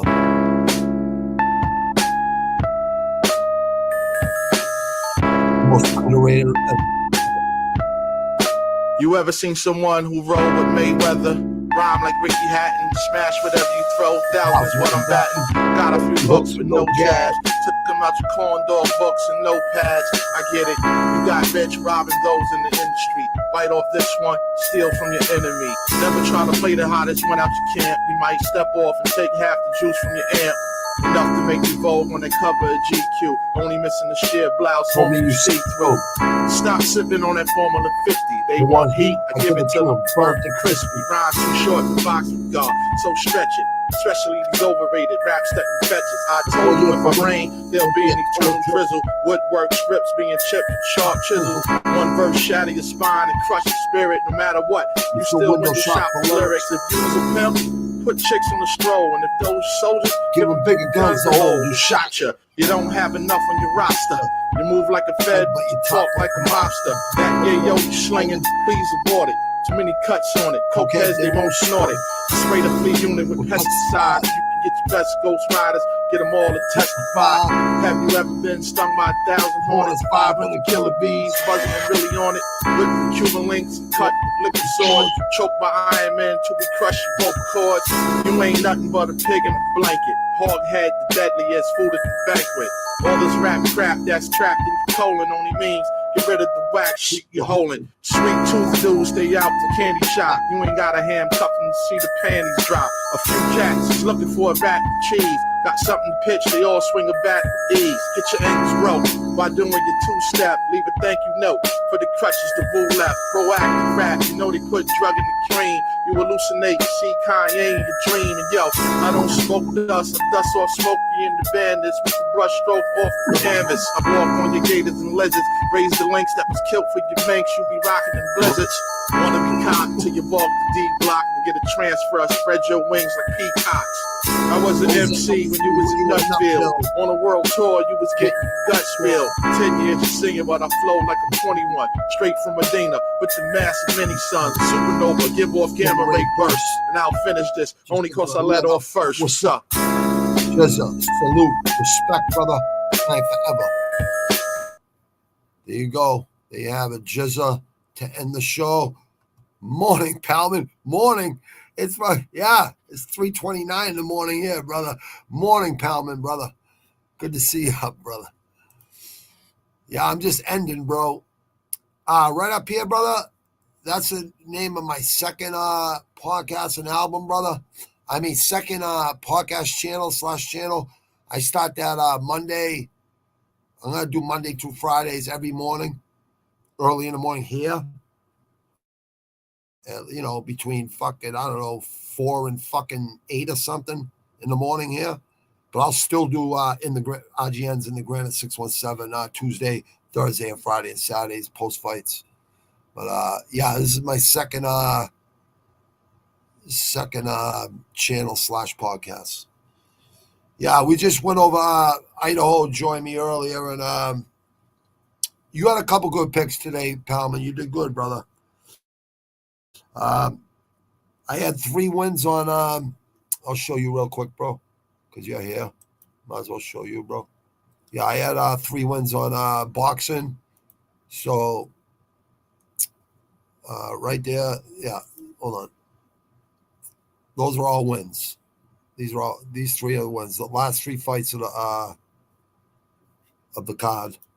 I think you went to bed before those fights ended. And I had 3 wins on ONE FC too for this weekend. So 4, 5, 6, 7, 8, 9, 10. I think I was 12-6 this week altogether. So no matter what, still kicking winners. Like I said, Palman, you can be hot one week and I was hot last week and the week before, and I was cold this week. You know what I mean? But there was like 2 or 3. That's what this whole post-fight fucking thing was about. Fucking incompetent judges. There's a couple fights on that UFC card that should have been won by the other fighter. You know what I mean? Like, they won the fight. Numbers, everything, damage, everything. It's like the WWE fucking F. It's a fucking circus show right now. It pisses me off. That's why I gotta end this fucking thing. But I'll get in touch with you, pal, man. I'll talk to you tomorrow, later on today or tomorrow. Worst case scenario. You come on whenever you want during the week, brother. All right. Tuesday, Thursday, Friday, or Saturday post fights. Let me know, brother. You're always welcome. Always welcome, bro. But I'm gonna end this right now on a good note. Have a blessed day there, Palman. It's becoming a lottery. Yeah, it's funny, dude. It's fucking crazy, dude. It's really fucked up, man. It really is. It's really fucked up, bro. It's really fucked up. And I hate, when people fight, because people always find out the truth about everything, right?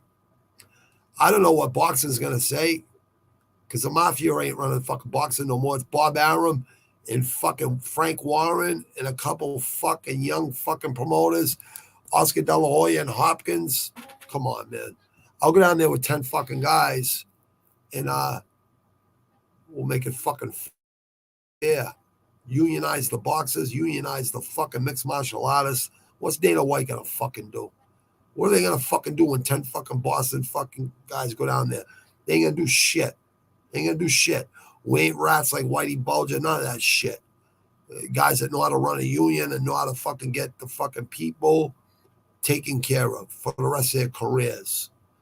Give them a fucking retirement. Give them a fucking 401k or fuck that. Give them like what we got. What is it, like $9 or $10 every hour goes out of your fucking check, gets put into fucking a savings thing for you. And if you're out of here for a year, if you're out of work for a year, there's no work or something in the union, you just take it out. You know what I mean? But you get taxed really hard on it. Here in fucking Massachusetts, you get taxed a lot. But yeah, you just, it's like $25,000 a year they save for you. You know what I mean? The union. And then when you retire, you have all that money. You have your pension, and you have, hopefully you've saved a lot of money because you make a lot of money, doing a ton of work. You know what I mean? I get my early retirement when I'm 55. So it's like I'm 52 now, 52 and a half. So 2.5 more years, I'll be getting like $2,000 more a month than I'm getting right now, being on disability, which I think that was the worst mistake of my life, signing that paperwork. My doctors kind of talked me into it. I really didn't want to do it, but it is what it is. I can't cry over spilled milk. But, like they said, Robert, you made enough money where all your bills will be paid, and there wasn't no more tunnel jobs coming up after that tunnel job I was on in 2011 when I left that job. So it kind of made sense at the time, but now I'm just building up a couple sustainable fucking money-making companies, 3 of them. And these are going to be 2 companies too, both these podcasts and both these channels. So, yeah. sustainable money. In 2020, when I was in real estate school, I finished real estate school right when the shutdown happened. We still went and showed up to school and right during the shutdown. And I finished there. But the real estate market is horrible right now. No banks want to give out money and shit. They're just being real assholes. You know what I mean? So I'm not trying to make punk money. I'm trying to make multi-millions. Not trying. I will once I get a bank to work with me or someone that's a smart investor that knows my work ethic. You know what I mean? Teamwork makes the dream work. You need like 5, 7, 10 people, and all of us make generational wealth together. 3, 4, 5, 6, 7. I'd say 7 at the most.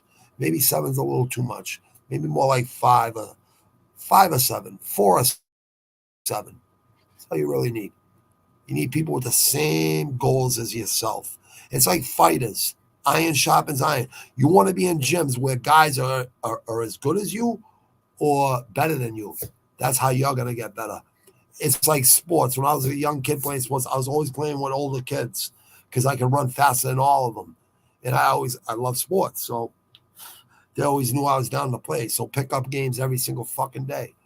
And I knew I was always better than all of them. I knew I would become better than all of them or I was better, one or the other, as a young kid. So yeah, iron sharpens iron. You want to do things, that old saying, if you're the smartest person in the room, you're in the wrong room. You know what I mean? I'll never be politically correct on here. I'm not trying to hurt no one's feelings. I'm not trying to be hurtful or hateful towards anyone. Anyone that knows me knows I'm not a racist person, knows I'm not, I'm just very confident in myself. You know what I mean? And I'm very old school. If that's cringe to some people, don't fucking subscribe. Don't watch. There's a million fucking channels. There's a million podcasts out there. There's a million podcasts. But there's only probably about 600,000 that are active. So there's 8 billion people on the planet. I'm really going numbers. So if I get 1 million people out of those 8 billion plus, that's doing really well. People say don't set goals. Don't listen to those people. Set goals. Set goals and set your goals high and reach them. And do not stop till you reach them. If you don't reach them, talk to somebody that has reached those goals and try to get, read between the lines or the lies. You'll figure it out. Palman, this ain't for you, brother. This is for everybody out there that listens and watches this after, which happens all the time, But Palman, thanks for joining today, brother. You're always welcome to join, brother, anytime you want. Like I gave you the offer before. I give everyone the offer. It doesn't matter. If people are passionate about fights and, want to make picks and talk about fights, I know the channels I watch and the podcasts I watch, they're very knowledgeable. They've been around the sport since 93 and earlier than that. You know what I mean? I've been around this sport since 93. I've been around boxing since the end of 79. It's the first time I ever watched fucking Hagler. 79, 80. Yeah, 79, 80. I seen Hagler fight for the first time. And every time he fought, I watched him fight. So, yeah, he was my biggest inspiration in boxing, next to a dear friend of mine who boxed, who was 2 years older than me, growing up as a young kid. His father ended up training me really good. I had like 3 really good trainers other than him, 3 other trainers other than him. But they all died.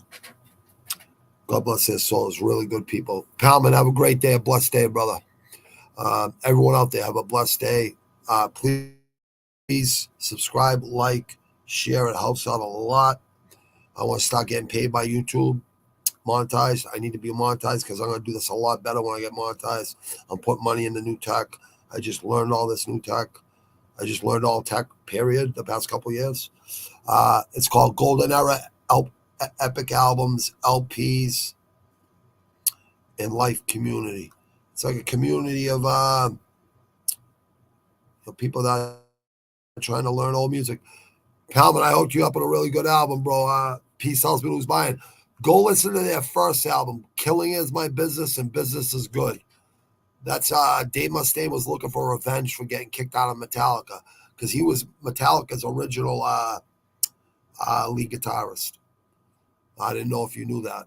But yeah, Megadeth. So when they kicked Dave Mustaine out of Metallica, when they were about to record Kill 'Em All, when they were recording Kill 'Em All, he took the bus back from New York, and revenge is all he had on his mind, and named the band Megadeth, which is a great name. And yeah, you like the first album. He's a guitar whiz, man. He's like probably my favorite speed metal guitarist. And Jeff Hennigan, rest in peace, from Slayer, the blonde hair guy. He's one of my favorites too. He's the riff master in speed metal thrash. Yeah, go listen to the first 3 albums from Megadeth. Killing Is My Business, Business Is Good, and Business Is Good. That's the first album. Peace Sells But Who's Buying, that's the second album. That's the original Megadeth, those first 2 albums. Third album, he got rid of the drummer, rest in peace, Garth Samuelson, and Chris Poland, who was a lead and rhythm guitarist. He got rid of them both and replaced them too. I seen that tour too. So Far So Good So What. I seen Peace Sells tour in a club. They were in a club playing. And then the next album, So Far So Good So What, I seen them in a big auditorium. So yeah, I seen these bands in their primes playing in clubs. And then I seen them in big, they blew up so big, they had to play in fucking 15, 20, 30, 50,000 people fucking, venues, you know what I mean? But have a blessed day, brother. Yeah, go listen to that Megadeth's first album, Killing Is My Business and Business Is Good. You'll like that. If you like Peace Sells But Who's Buying, you're going to love Killing Is My Business. It's a lot rawer. It's a lot like faster. And a lot more fucking guitar. Probably, you tell me what you think. I think Peace Sells is a little bit better, I would say. But So Far So Good So What is really good too. Then their albums, they had like 1 good song on every album or 2 good songs tops. On those first 3 albums, every song is fucking dope. Same with Metallica's first 3 albums. Same with Slayer's first 4 albums. Like every song is dope. But then you get into their later albums, it's like maybe 1 good song on every album. And it don't even sound like them. They slowed down. You know, they're not playing as fast, not as aggressive. Just turned into a basic metal band. Not even speed metal, not even thrash, just metal. And I like heavy metal too, you know what I mean? But there's certain bands that are heavy metal and there's certain bands that are speed metal. There's a big difference, you know?